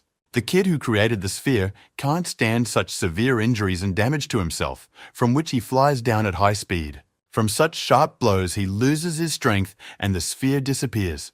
The masked guy criticizes him for such harsh methods. However, the moment the dialogue is interrupted, purple lightning bolts appear on this guy's fingers, followed by a huge explosion. Meanwhile, watching the whole situation around them is Oscar and his comrades in the form of Nami and Charlie sitting nearby. Nami explains to Charlie the fact that they are now biding their time waiting for the leader of the organization to act, as his abilities are still unknown. Oscar cuts into the conversation, saying that everything is right, and on top of that, they probably still have secret weapons. Meanwhile, the masked guys continue to have brutal fights with the recruits right there. The guy with the sphere is chasing one of the gang members, and the guy in turn swats him away with a gun. However, using the power of the sphere, he sends that weapon back at him, then counterattacks immediately. Immediately afterward, a kid named Jerry creates a sphere of energy that immediately explodes. The masked kid dodges the explosions, but Jerry's skills really surprise him in this fight. Jerry turns to the masked guy and good-naturedly tells him the principle of how his spheres and the energies in them work. However, the masked guy stops abruptly and says that even with such abilities, this young man is still weak. Immediately afterward, special pink hammers abruptly appear right above him and clamp him inside. This turns out to be help from a girl named Lily. She saves her masked partner using the runes of hammers. Afterward, Lily looks directly at Jerry and talks about how he's a pretty dangerous opponent as it turns out. The squad leader also arrives on the scene, saying that apparently Jerry is one of the 3 strongest recruits. However, in a moment, their dialogue is interrupted by the fact that there are sharp whooshes of gunfire and machine guns coming from the windows. The squad immediately takes notice, seeing several people in military uniforms. It turns out to be a group of recruits. They stop abruptly and combine their forces together. Using their combined forces, they create a wall in the dormitory courtyards that blocks the masked group's retreat. Afterward, a squad of these high schoolers was led by the very same guy, Jerry, who started demanding the captain's mask. Members of Muskie's squad talk about how powerful this attack from the recruits really was, but the captain tells them not to worry. One of the squad members asks the captain to spring into action, reminding him that they need to eat a kebab around 6 p.m. The guy's recruits, meanwhile, don't really want to wait. They start shooting down more actively, shouting that victory will be theirs. They even have weapons with missiles in their arsenal, but one of the squad members easily absorbs the shots with his strength. The boys complain about this to Jerry, however. He asks no one to worry, saying that they will work it out. The same guy with the absorption ability tells the captain that he can't last much longer like this, and the captain asks him to stop. That guy's aura disappears, and in its place appears the mysterious power of the masked squad captain. Jerry stands in shock, for he immediately realized what the problem was. everything around him has slowed down, and that is the power of Captain Masks. Using a pretty strong deceleration, Captain Masks manages to dodge absolutely everything going on around him and pull out his sword. Immediately afterward, with a satisfyingly sharp and powerful attack, he flies forward and knocks down everything in his path with tremendous energy. This is all being watched by our guys they can't believe that this is really the power of one of Captain Masks. Oscar is also surprised, but what amazes him most is that with such incredible power, the Captain of the Masks uses rather trivial tricks. Charlie talks about how he has the power of the rune of the god Kronos, which allows him to control time, and the sword is most likely just a trick. Charlie also talks about how the Force itself isn't much of a threat, but because of the physical attributes of the leader of the Masks, it's stronger. Charlie notices the surprised faces of Nami and Oscar and tells them that the blade of the leader of the Masks was given to him by Charlie's family. Nami talks about how she can't stand rich men because the richer they are, the worse most of the time. Meanwhile, Lily turns to the captain and asks about whether he's being too harsh on the new recruits, who says he meant well. Lily begins to count the number of recruits destroyed and their strength, realizing that there are clearly not many left. The captain asks everyone to follow him, saying it's time to meet the messenger of the god in the final battle. One of the squad members uses his abilities and talks about how no one can escape them now like they used to. However, some guys among the recruits survived and started to get up right out of the rubble. The guy who managed to survive sits down and asks to be killed, saying that if he reveals himself, no one will survive. But the masked guy only starts laughing in response, saying that it's too much pride for a new recruit to say such a thing. Right off the bat, the masked guy uses his powers and asks the new recruit to try and defend himself against them. However, this is all interrupted by the sudden appearance of some sort of purple beam of energy near the masked guy. This turns out to be Nami, who attacks directly at one of the masked group members with great speed. Oscar also appears nearby and starts dragging the masked guy's opponent behind him. The guy doesn't understand why he's being rescued. Oscar tells this guy the fact that there's a fight here now against the masked faction, and if he doesn't want to participate, he'd better leave. This guy Oscar rescued turns out to be the same Lucas who was predicted by the Master to meet the guy who gives happiness. However, Lucas's thoughts are interrupted by a masked guy. He informs him that he got rid of Nami and wants to see Lucas's powers. Lucas pulls out his sword covered in an aura of darkness and asks the masked guy if he's sure he wants a fight. Meanwhile, Oscar and Charlie pull Jerry out from under the rubble and tell him everything that happened. Jerry turns to Oscar and asks why he's so confident in his victory when there's still a huge battle ahead. Meanwhile, Lucas uses his true abilities, creating a simply horrible aura around him, his eyes turning red. Immediately afterward, Lucas snaps out of his seat and charges straight at his masked opponent, attacking him sharply. A pretty powerful fight ensues between the two, in which it's immediately apparent that Lucas is in a position of strength. The masked guy tries to counterattack him, causing a huge ball of energy to go between them. Immediately afterward, there's a massive explosion that hits a lot of things around it, and the masked guy dodges it. The captain of the masked squad enters the fight, saying that he is always ready to help his men in a tough battle. The leader of the masked faction talks about how their opponent Lucas has a pretty strong rune of darkness. He also talks about his rune being on the list of forbidden dark divine runes. The guy who fought against Lucas suggests that he's been very careless before, but now he's going to prove himself. He attacks Lucas directly, but the latter is also ready to attack and starts to defend himself using his power. Meanwhile, the other members of the masked squad discuss amongst themselves that they really need to be more careful. However, right as they are discussing this amongst themselves, Nami appears from behind and flies straight at them with a huge attack. One of the masked squad members immediately takes the entire attack on himself, protecting his partner from attack. He tries to engage in a fight against Nami, however it turns out to be not as easy as he originally thought. Lily also springs into action, talking about how she doesn't understand why recruits are so fond of sneaking up from behind. Meanwhile, Charlie is watching everything going on in the courtyard of the dormitory, looking at the fights through binoculars. But in a moment, a member of the masked faction appears behind him and attacks him, but some sort of barrier interrupts the blow. Immediately afterward, the masked guy makes a few more attempts, but after a while, his sword simply breaks. Charlie apologizes to the guy in the mask and says that he is protected by special equipment, and it will not be possible to harm him. Immediately afterward, Charlie talks more about his powers, but his enemy doesn't listen to him and just starts activating his abilities. Meanwhile, our hero Oscar enters the fray and heads straight for the leader of the masked factions. The leader of the group turns around abruptly, raises his hand, and says something about how he's been waiting for Oscar to be here for a long time. Meanwhile, the people at HQ are very worried. Their shelter is right under the dormitory courtyard and could get damaged. The HQ think tank is also in shock. They can't understand how all these recruits can fight at such a high level. The general says that he sees only advantages in this, because this way they will be able to create a very strong team in the future.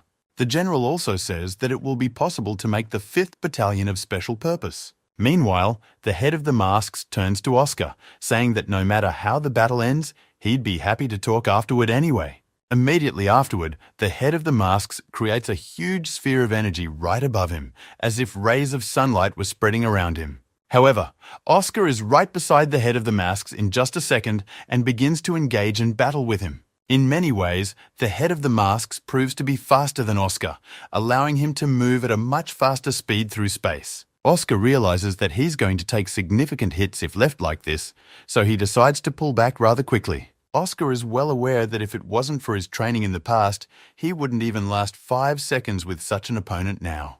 However, the head of the masks is also not as simple as he seems. He immediately starts coming at Oscar with more attacks. Quickly expending energy, Oscar moves from place to place, trying to hold off his opponent's attacks. At one point, Oscar even manages to make a little attack right into his opponent. Charlie, Nami, and the masked members watch the fight between Oscar and the chapter, which is very fast. One of the masked members suggests that all the recruits take a break and take a breather while the chapter and the others fight. However, their dialogues and musings are interrupted by the loud shouts of Charlie, who asks Oscar to slay his opponent faster. Seeing the kind of support Oscar is getting, the masked guys also start cheering for their captain. The head of the masks tells Oscar that if you listen, his support sounds much louder. Oscar only smirks in response, saying that apparently his opponent has reached the limit of his mental power. Meanwhile, Oscar attacks again and talks about how he doesn't care if he wins or loses. His main desire is to show his full power. The head of the masks raises his sword and says that if Oscar's desire is so high, he will put all his strength into the final blow. Charges of powerful energy begin to appear around. Our hero Oscar realizes that most likely his opponent is not joking at all now. In the moment, the head of the masks appears right in front of Oscar and says that this is the end of it, preparing to deliver a massive blow.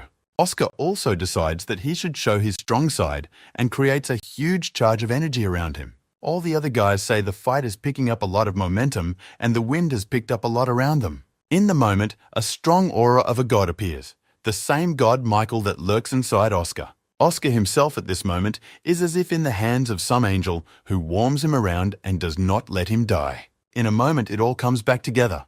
But the mask leader notices the change. He saw the very aura of the god. In a moment, Oscar manages to break through his defenses, immediately after which he pulls out his blade and pulls it back, preparing to strike. Immediately afterward, Oscar picks up a lot of speed and runs straight at his opponent, preparing to deliver a crushing blow. And it works out. Oscar strikes a powerful blow against the leader of the Muskie factions, and it turns out to be a guy named Jean. In the moment, everyone around who was watching the fight with shock notices the fact that Jean's mask was broken by Oscar's punch. At first, Jin tries to cover her face with her hand. However, afterwards, she turns to everyone and only apologizes to them. Immediately afterward, Jin gathers enough energy in his hands and seals the gap in his mask. This is all being watched by Oscar, who is greatly surprised that using Jin's energy, he was able to restore his mask. Jin explains to our hero that he has reversed time by a few seconds. Many will not realize it, only the very strong will notice the change. Oscar thinks it's cheating, but Jin explains that he admits defeat, but wants to continue training other recruits. In response, Oscar talks about how his principles don't allow him to admit this kind of defeat publicly. In return, Jin offers Oscar a rather large amount of money and any favor from him. Oscar realizes that deep down he didn't want to agree to this, but he was offered enough money to keep quiet. Jinnah's aides notice this and communicate with him on the subject of Jin. The general says he's figured it out too, and he accepts Jin's decision. Time moves forward, and the general decides to make a public statement saying that he is disappointed in the recruits. He talks about how out of 300 people, only a few were able to touch members of the Musk group. Next, he announces that training further will take place in just 1 year, half of which will be just physical training for the guys. The general also states with anger that they will keep the fighters in different endurance training throughout this time. Charlie turns to Oscar at this time and asks about why he won't tell everyone about the situation with Jean. Oscar asks Charlie how he knew, and he tells him that using an artifact, he was able to record everything and watch it. Oscar tells Charlie that everything that's going on makes him a little uncomfortable, because he shouldn't let the new recruits be so inexperienced. Hearing such phrases from Oscar, Charlie was highly motivated and had already begun to envision our hero as a god. Some time passes. The guys return to the dormitory noticing that after only half an hour, it has already been completely rebuilt. Oscar talks about how this is apparently the work of the same guy again, which surprises Charlie. He asks not to speak in riddles. Meanwhile, the events of the story take us to a group of masks who are going somewhere tired and unmasked. One of them addresses the captain, talking about how he shouldn't waste his powers like this. Lily intervenes in the dialogue. She immediately asks about their captain losing to Oscar in that fight. Jean immediately talks about how everything is right and some of the recruits are smart beyond their years and will pass everything with flying colors. Meanwhile, the events of the story take us to Jerry, who is running around the field and getting very tired from 50 laps. The general reminds him of his words about 100 laps, whereupon Jerry gets up and immediately starts running forward. Meanwhile, local doctors are taking stock of Charlie's condition, who collapsed after running only 20 laps because of his fat. Meanwhile, the general records the first successful result from Oscar, who was able to run all 100 laps. Immediately afterward, Oscar's attention is diverted by saying that a man has come in who you really want to see him. It turns out to be Jean, who immediately starts discussing everything with Oscar and talks about some kind of contract with a god. Jin tells us that for some reason the gods don't enter the human world directly, but use humans to do so, which is how the contract comes about. Jean explains to Oscar that the point of the contract is that the god gives up some of his power in return for getting some of his wishes. Jin talks about how not everyone can become a messenger of a god and make a contract with them. Our hero is surprised and doesn't remember anything like that. Immediately afterward, Jin reveals that he got the power right before he died when he was almost hit by a car. A god offered him a contract. Immediately afterward, Jin also says that there is most likely some sort of land of the gods, but there is a but. From that point on, the events of the story move forward and take us to Charlie, who in turn peeks in on the girls' training sessions. This angers the general greatly, and he takes Charlie back to his place and tells him that he will forever learn sword technique from him. Immediately afterward, with great anger and energy, the general begins to teach Charlie sword techniques with a wooden example. The general asks Charlie to watch his enemy's actions closely and analyze them, but Charlie only cries out in fear. Immediately afterward, Charlie has his barrier activated supposedly by accident, and he talks about how he's about to turn it off. Immediately afterward, Charlie also begins to pretend as if he accidentally transferred his abilities into attacking the general. However, Charlie fails to hit the general specifically. He apologizes, and the general says Charlie can go. Immediately afterward, the general begins to pay attention to the rest of the guys and notices Lucas among them, who is almost asleep. Immediately afterward, the general addresses him, saying that it's time for them to go for some hands-on sparring, which surprises Lucas. However, all Lucas does in response is ask not to be called out for sparring. He talks about not being able to control himself if he does. But the general doesn't care much for Lucas's words. He asks him to take his sword and start fighting. He agrees, and a dark aura appears. Immediately afterward, an aura of darkness completely envelops Lucas, much to the general trainer's surprise. In the moment, Lucas's eyes are covered in a huge red energy, and the aura behind him only gets stronger. Having enriched himself with such power from all sides, he abruptly snaps out of his seat and heads straight for his opponent with a bolt of energy. Even the general coach, who never expected such a result from him, is shocked by such power. However, the general coach doesn't want to show himself weak and starts defending himself against Lucas's powerful attacks. But it turns out very badly for him, because Lucas's strength is even enough to throw the general aside very powerfully. Immediately afterward, he turns to all the recruits and asks them to leave the battlefield immediately, saying that the battle is no longer a training battle. However, while he was talking about it, Lucas, being without sober consciousness, started attacking him again. Lucas fails to control his anger, and in just a couple of punches, he once again tosses the trainer aside. Immediately afterward, with slow but steady steps, he began walking straight to meet the coach. The coach began to stand up, shaking and asking Lucas to only look in his direction and never touch the rookies. In the moment, Lucas jumps in with an attack right at the coach, but then Charlie shows up and uses the power of his shield. Oscar also appears right after him, jumping right at Lucas and hitting him sharply with his foot. It helps and saves the coach quite a bit from his situation, putting someone like Lucas aside. Oscar asks to be given a sword, saying he can fight Lucas, but coach stands shocked. Immediately afterward, Charlie pulls out a sword and hands it to Oscar.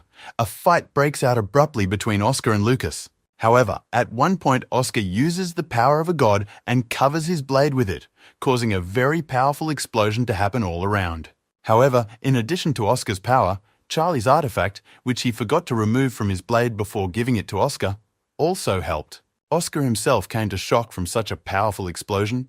He talks about apparently breaking several of his ribs. However, there is no time to stand and think at all, because at that moment, an attack from Lucas flies at him. Oscar turns to Charlie and asks him for more powerful artifacts, but he says he's not sure he has any. But Charlie still finds a small artifact, namely a special magic tape, and gives it to Oscar. Immediately afterward, Oscar heads straight for his opponent and begins to untwist him with that duct tape. This artifact works very well on Lucas and begins to restrain him as he falls to the floor. Meanwhile, the Chief General tells his aide that things are going very inefficiently and he wants to apply the very same technique. From then on, time marches forward and takes us to the dining hall, where the boys are once again unhappy with the food they have been given. Charlie cries and talks about wanting his home-cooked food. Oscar is surprised at what Charlie says. Although Oscar also dislikes food, he realizes that energy is worth restoring and begins to eat dramatically. However, though Oscar found the strength to eat it, digesting it didn't work, and he started burping that food. In the moment, an already calm Lucas approaches Oscar. He holds out some good food and offers to share with Oscar. Lucas begins to tell Oscar his story, saying that he once killed a lot of people and is now making amends here. Oscar is surprised and listens intently to his story, then accepts the gift of food and begins to eat. In the moment, the general makes an urgent announcement into the microphone and announces that there are 10 minutes left for food and an unscheduled training session next. Charlie is very surprised and doesn't even know how to react, and our hero Oscar suggests that it's hardly a good thing. Oscar's point is that if the training is going to be outside of camp, it means that the camp conditions don't allow for it, which means the training is harder. The events of the story go forward. All the guys are off to a training session somewhere outdoors in the mountains. The general informs us that our boys will have to cross the mountain in a certain time with a load on them. In the moment, Nami raises her hand and asks the general if this is definitely a normal cross with a load. The general smiles and talks about how he expected such a question from one of the special unit. The general says that she is right, and it will not be so easy, because the participants will be assigned drones that will follow them. The general also says there will be some very interesting punishment for the losers, but our guys aren't too intimidated by that. Immediately afterwards, the general dictates the rules to all recruits, after which he says that the training session can be considered open. Meanwhile, on the very mountain everyone is going to, there is a guy in a robe who puts an umbrella and aura around it, saying no one will get out. Our guys are already in the middle of practice, and Charlie immediately collapses without energy, telling everyone to wait for him. Lucas tells Charlie that he has many artifacts and asks to use some of them. At one point, the guys do stop, deciding to take a break and discuss details amongst themselves. However, in the moment, Lucas asks all the guys to be quiet, mentioning that right above them right now is a drone. Oscar looks at it and analyzes the flight schedule, and then informs them that the drone is flying past them and not to worry. This turns out to be true, because right after he says it, you hear the scream of the guy in front who was hit by that drone. Our guys are watching it in every way possible, noticing that the drone hit it from one time. In the moment, Charlie notices that his suit is starting to speak in a human voice, and Lucas talks about how it's apparently the speakers. It turns out to be a general. He turns and says that very soon they can start carrying out punishments. The events of the story take us to the headquarters, where the officers are interrogating the very guy who was hit by the drone. Through a suit speaker, our guys hear the guy being forced to answer uncomfortable questions and realize they don't want the same. Lucas, Charlie, and Oscar realize they don't want that kind of punishment, which is why they just can't lose. Oscar also talks about how it's not that simple. He adds that HQ uses an artifact that makes you answer everything honestly. In the moment, our hero is approached by Charlie with a creepy aura and talks about how Oscar has to promise him something. Charlie asks Oscar to kill him in case he gets hit by a drone because he doesn't want to be punished like that. Immediately, Charlie is filled with energy. He instantly stands up and starts urging Oscar and Louise to go faster too. About 12 hours pass, and all the while our guys are still going to meet the mountain, not realizing when it will end. In the moment, Oscar stops abruptly and tells the guys that in his opinion, something is going wrong. Oscar starts looking at the mountains and describes their entire journey, saying that if everything is correct, they should have gotten out a long time ago, but are still in the mountains. Lucas is getting worried. He turns to Oscar and asks about the fact that apparently they are not on the mountain. Oscar begins to look up at the moon and talk about how he is sure that they are on that mountain. However, the position of the moon is not correct at all. Lucas looks at the moon and says the same thing, that it should be closer to the east now, but it's in that position like it's early morning. Charlie starts immediately screaming in panic and talking about how apparently the instructor had apparently used some sort of secret artifact against them. Oscar agrees with Charlie a bit, adding that apparently they didn't originally want the guys to get off the mountain. Oscar says that apparently they want to exhaust everyone involved, and Charlie faints. Lucas again surprised by his behavior. The events of the story take us to Jerry, who with his crew is running somewhere very fast. As it turns out, they are now running from a drone that is chasing them from behind the whole way. In the moment, the drone takes a shot right at Jerry, but his friend decides to save his partner and jumps in to protect him. Immediately afterward, Jerry's partner falls to the floor with no strength and asks his friend to run faster forward and pass the test. Jerry doesn't want to leave because he can't leave his friend, but their third partner says there's no choice. Some more time passes and the staff officer tells them that another man has arrived. Immediately afterward, the officers begin asking him questions one by one and the answers are broadcast to the entire camp. As it turns out from this guy's answers, he really likes his partner Jerry, an answer that shocks Jerry himself. Immediately afterward, the officers proceed to ask embarrassing questions of him, to which he responds, and it makes our guys laugh. Jerry is pretty pissed at our guys because they are laughing at his partner's answers, so he decides to teach them a lesson. However, their figuring out of their relationship is abruptly interrupted by Charlie's loud shout of a drone above them. At that moment, right after Charlie screams, our hero Oscar abruptly steps right on top of Jerry and kicks him in the back with his foot. Jerry abruptly flies forward and falls to the floor, and exactly where he was standing is hit by a powerful drone shot. Jerry gets up and criticizes Oscar for his action, but the latter says that if it wasn't for his kick, Jerry would have already been out of the game. Right after which Oscar goes on to say, he's just Jerry taking everything around him easier and being smarter. After listening to Oscar, Jerry realizes that he has been acting on the good side and begins to leave with his partner. However, the fact that Oscar is very smart and a messenger of the gods really pisses Jerry off. He gets angry and says he will show everyone his power some more. However, at one point, Jerry's partner drops to the floor and asks his leader to go on without him, saying that the injury at the creek has affected him badly. And much to Jerry's dismay, right at the moment of this dialogue, drones appear from above and fly in their direction. Jerry's partner asks not to worry about him, telling him to let Jerry come to victory on his own. Immediately afterward, Jerry's partner is left under drone shots, and Jerry himself walks forward very disgruntled. Walking through the woods, Jerry assures himself that he must become the strongest and be powerful, and to do so, he should become cold-blooded.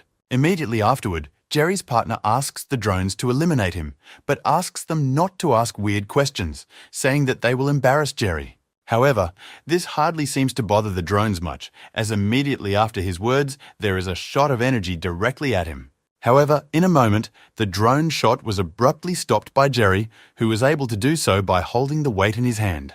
Jerry's partner started talking about how you can't do that because it violates the rules, but Jerry called such rules complete nonsense. Jerry throws his weight right into the drone and talks about how a truly strong man would not be bound by rules. Immediately afterward, there is a huge explosion of energy in the sky because using a heavy load, Jerry was able to hit the drone. Information about everything that is happening reaches the general himself, who gives the order to release the shells. Upon his order, the special anti-aircraft complex fires upward several special powerful missiles. Apparently, everyone around them notices the rockets flying over them because it's hard not to notice and hear it. It scares Charlie too. Jerry himself notices that the missiles are approaching and realizes that he needs to act. In the moment, Jerry decides to use the forbidden rune. However, he doesn't make it in time and notices several missiles very close by. Immediately afterward, several very powerful explosions go off in the neighborhood and Jerry along with his partner are caught. An officer on staff praises Jerry, saying that he proved to be very strong but broke the rules and broke the drone. The officer prepares to administer the punishment, but another military officer enters the office to report an emergency. A military man tells of a group of recruits being able to find a very interesting object in the woods. As it turns out, Oscar found it with his boys. Charlie asks about what kind of object they found. In response to Charlie's question, Oscar smiles big and says that for themselves, they have found a way out of the ordeal. Oscar tells his partners in confidence that his rune becomes many times stronger at night. Immediately afterward, Oscar reveals that it was rune's enhancement that allowed him to notice that they were forever going in circles. Charlie talks about how if it was like this, they would have noticed it, but Oscar responds to Charlie by saying that the scenery around them isn't real. Immediately afterward, Lucas turns to Oscar and asks if such a strong ability of Oscar's can help them get out of here. Oscar says it's not that simple, and Charlie adds that even though they know they're going in circles, they can't get out of the circle. Charlie talks about being right and adds that they've managed to find the location of the forbidden artifact, and if they get rid of it, they can get out.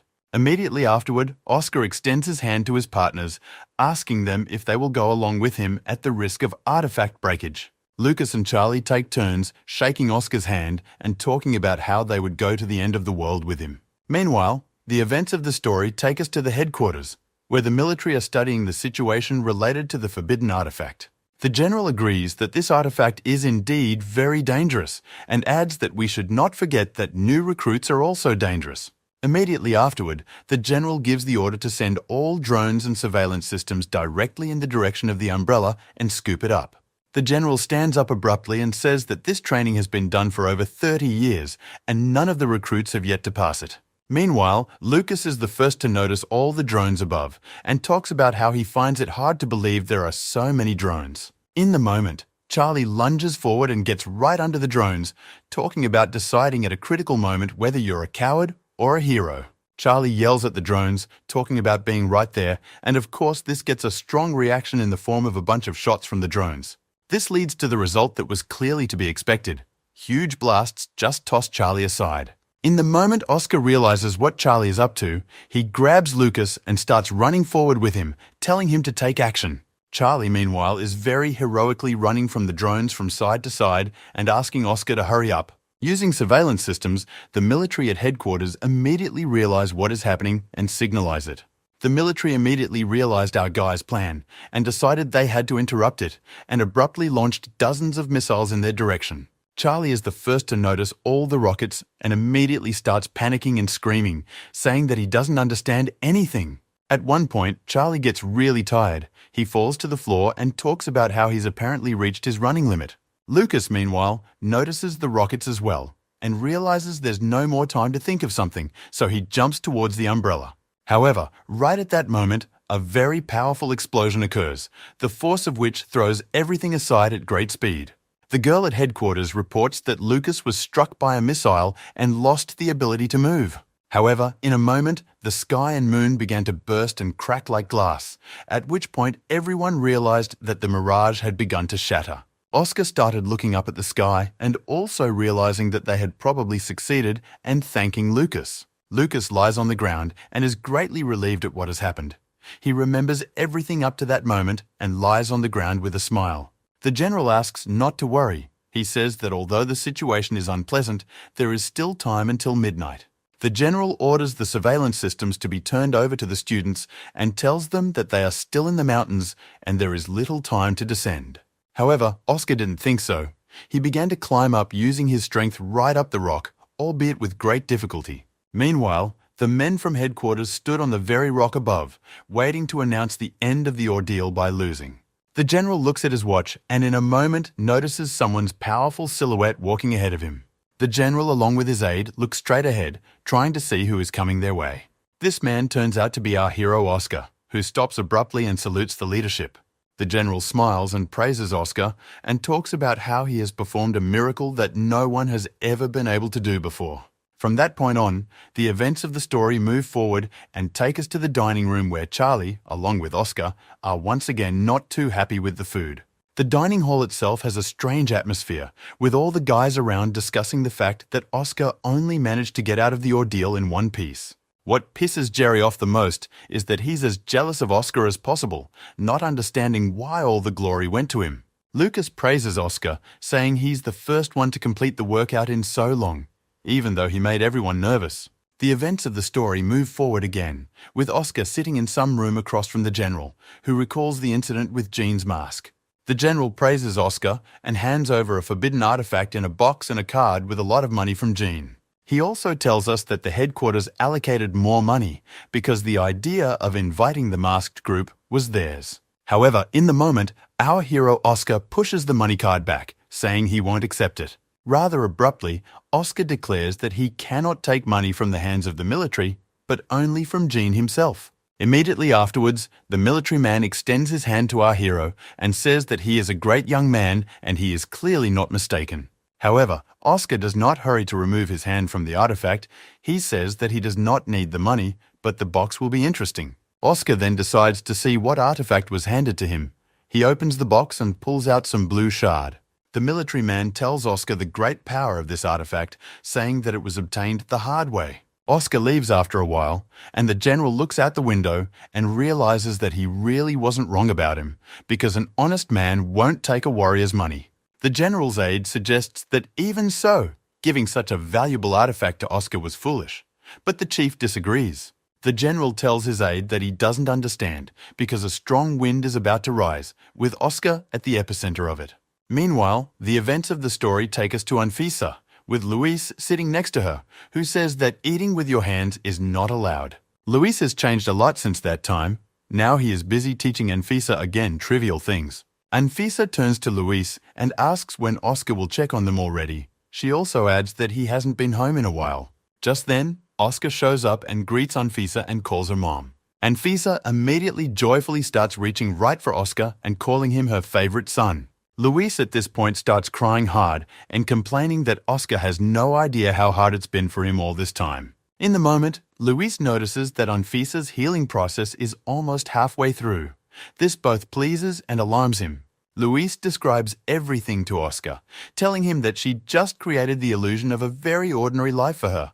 Oscar thinks about it. Immediately after his reflections, Oscar begins to praise Luis, saying that he is a professional at what he does. Luis takes Oscar out to lunch, and Oscar himself is greatly surprised at how beautifully the table is set and how much food is on it. Eating this delicious meal, Oscar reflects on the fact that resurrecting Louis as an orderly was indeed a good decision. Oscar also notices that Anfisa's love for him has grown even stronger because of his long absence. Looking straight into the face of the beautiful Anfisa, Oscar notices that even over a banal lunch, the progress of the treatment is increasing. Right after they ate, Oscar noticed that the progress of the treatment began to stop. Oscar decides to test his hypothesis. He goes to Louise and talks about him entertaining Anfisa now. Oscar decides that the most effective method would be to perform a little show, and it works. Anfisa really likes it. However, in the moment, Anfisa starts to get sad. She says that she has so many children, but in the end, she is still lonely. In the moment, Oscar notices that the progress of the cure has reached the halfway point, and he has been given a new ability to choose the powers of the gods. While in his mind, Oscar walks up to a huge roulette wheel and decides to spin it in order for a new power to fall to him. Our hero gets an opportunity, all-consuming darkness, after which everything around him abruptly turns white. Orbs appear above Oscar, telling him that this power allows anything to be covered in darkness and taken over. Already leaving his mind, Oscar notices a warning that Anfisa can now leave the hospital for a while. Oscar returns to his normal life, pretending to be asleep. He ponders the fact that Anfisa could theoretically enter his world. Immediately afterward, Oscar goes to the roof of the building and decides to use the power of darkness to test his strength. Standing right on the roof of the dormitory little by little, but he's getting the hang of using his new abilities. The events of the story show us a mysterious figure who suggests that Oscar has finally used his awakened powers. Meanwhile, Oscar tests his new abilities right on the roof, using only energy he breaks part of the building. Oscar realizes that his condition is rather weak at the moment, but his powers are already enough to move objects. Oscar looks to the sky and realizes that with new powers, he can pump up his old ones too, reaching the heights. Immediately afterward, Oscar gets an idea and goes straight to Anfisa, who is very happy to see him. Oscar turns to Anfisa and suggests she go out for a walk, to which she is very much surprised in turn. Anfisa asks Oscar where they can go, and he replies that beyond this world, into the real world. Immediately after, Oscar opens his eyes in reality and realizes that Anfisa isn't around, and is a bit even disappointed about it. However, in a moment, he hears someone's female voice from behind him. Turning around, he sees Anfisa asking about the place. Oscar tells Anfisa that this is the real world, but she retorts that it is definitely a divine realm. Oscar tells Anfisa that technology rules the world now, and he has changed a lot from the way Anfisa remembers him. Oscar describes the world to Anfisa and talks about how if he could leave the compound, he would show her everything. Anfisa talks about how she doesn't really know what Oscar is talking about, but as long as they are under this sky, she can take him anywhere. Oscar talks about how there are lots of radars and cameras around, but Anfisa asks only to visualize the place in her head, and she'll take it from there. Meanwhile, somewhere in the sky there are airplanes at high speed, which report that a collision of divine energy has been detected. The most important headquarters of the Night Watch immediately determined where so much energy was coming from and reported it to the chapters. The deputy head of the Night Watch requests a report to the commander-in-chief, as well as a full alert. The events of the story, meanwhile, take us to Oscar's aunt, who says she's gotten so old she can't hold the dishes. Oscar's brother helps her and tells her that she'd better rest, and he'll do all the work himself already. As it turns out, Oscar asked Anfisa to send him to his house to watch his aunt and brother. Anfisa turns to Oscar and asks about who these people are and why Oscar is following them so hard. Oscar talks about how this is his family and asks Anfisa to come back, saying that not being at camp for long is just as bad. Meanwhile, Oscar's pet dog starts looking out the window and barking loudly straight up into the sky. Oscar's brother calms their dog, saying that if he barks loudly, he will wake up his aunt.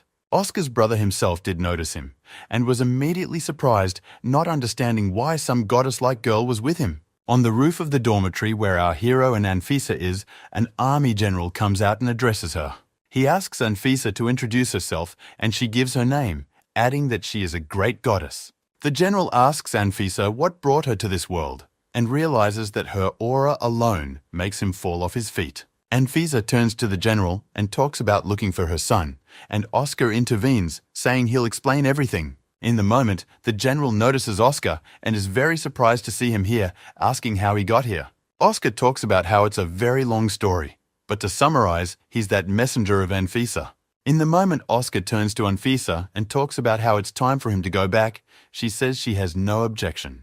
Anfisa asks Oscar to come more often, immediately after which she, along with her aura, begins to disappear into space.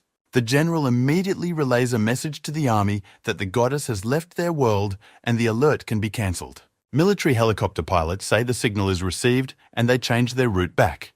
The signal also reaches the main headquarters, where they are greatly surprised that Anfisa has left the world so quickly.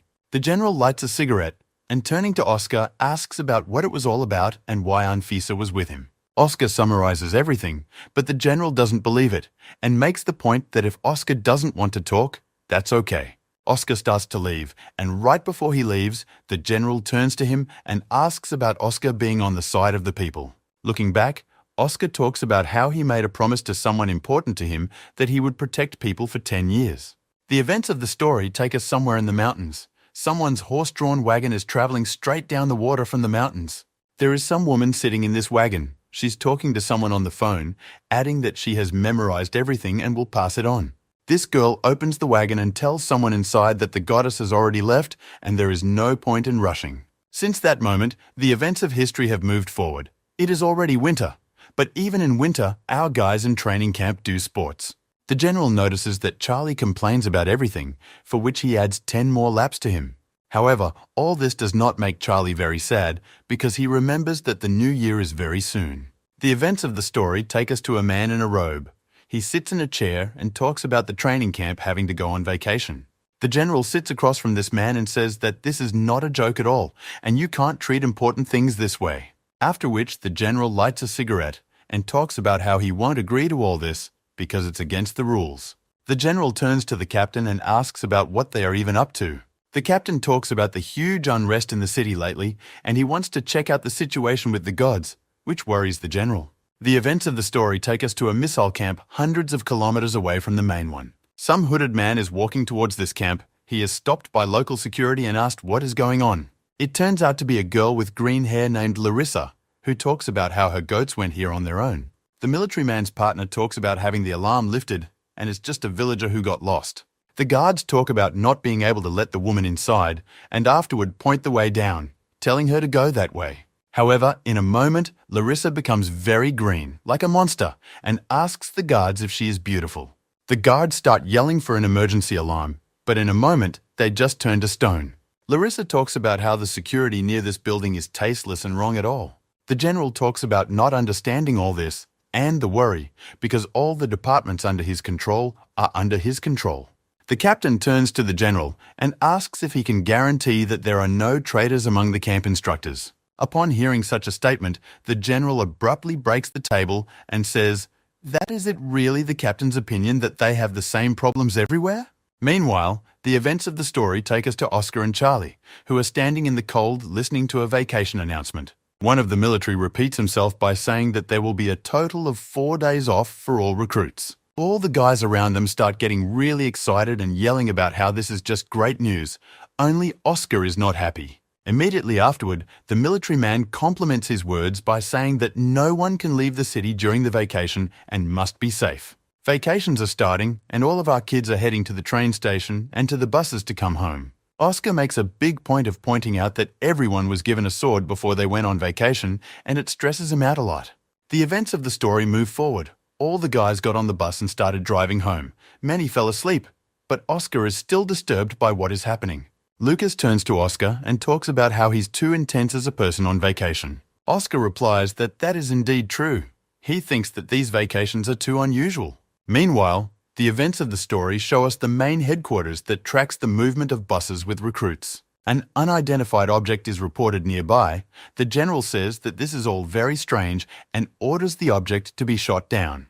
However, these objects are labeled as military, so HQ can't use defenses against them. Meanwhile, at one of the military bases, and really something wrong is happening because several missiles are flying in the direction of this place. Our guys are just heading to this location and immediately spot the rockets, one of which is approaching the bus.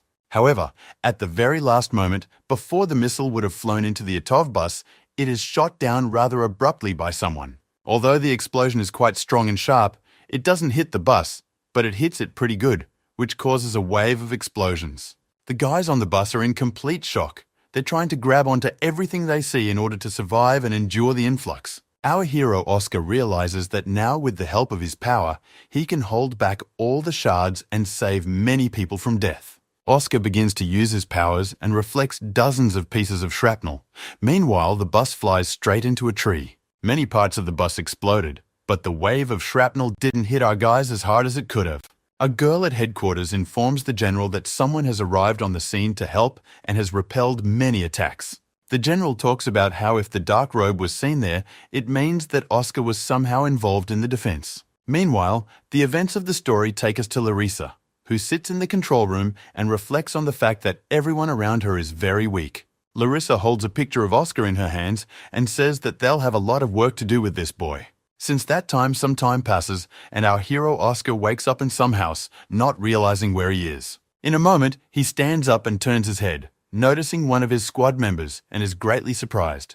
Trailing off, Oscar looks up and notices all the other guys from his home squad standing around him. Oscar starts to get up and talk about how he doesn't remember much of everything, and the guys ask him how he's feeling. Oscar is greatly surprised. He says he feels great, but doesn't understand at all why he's here.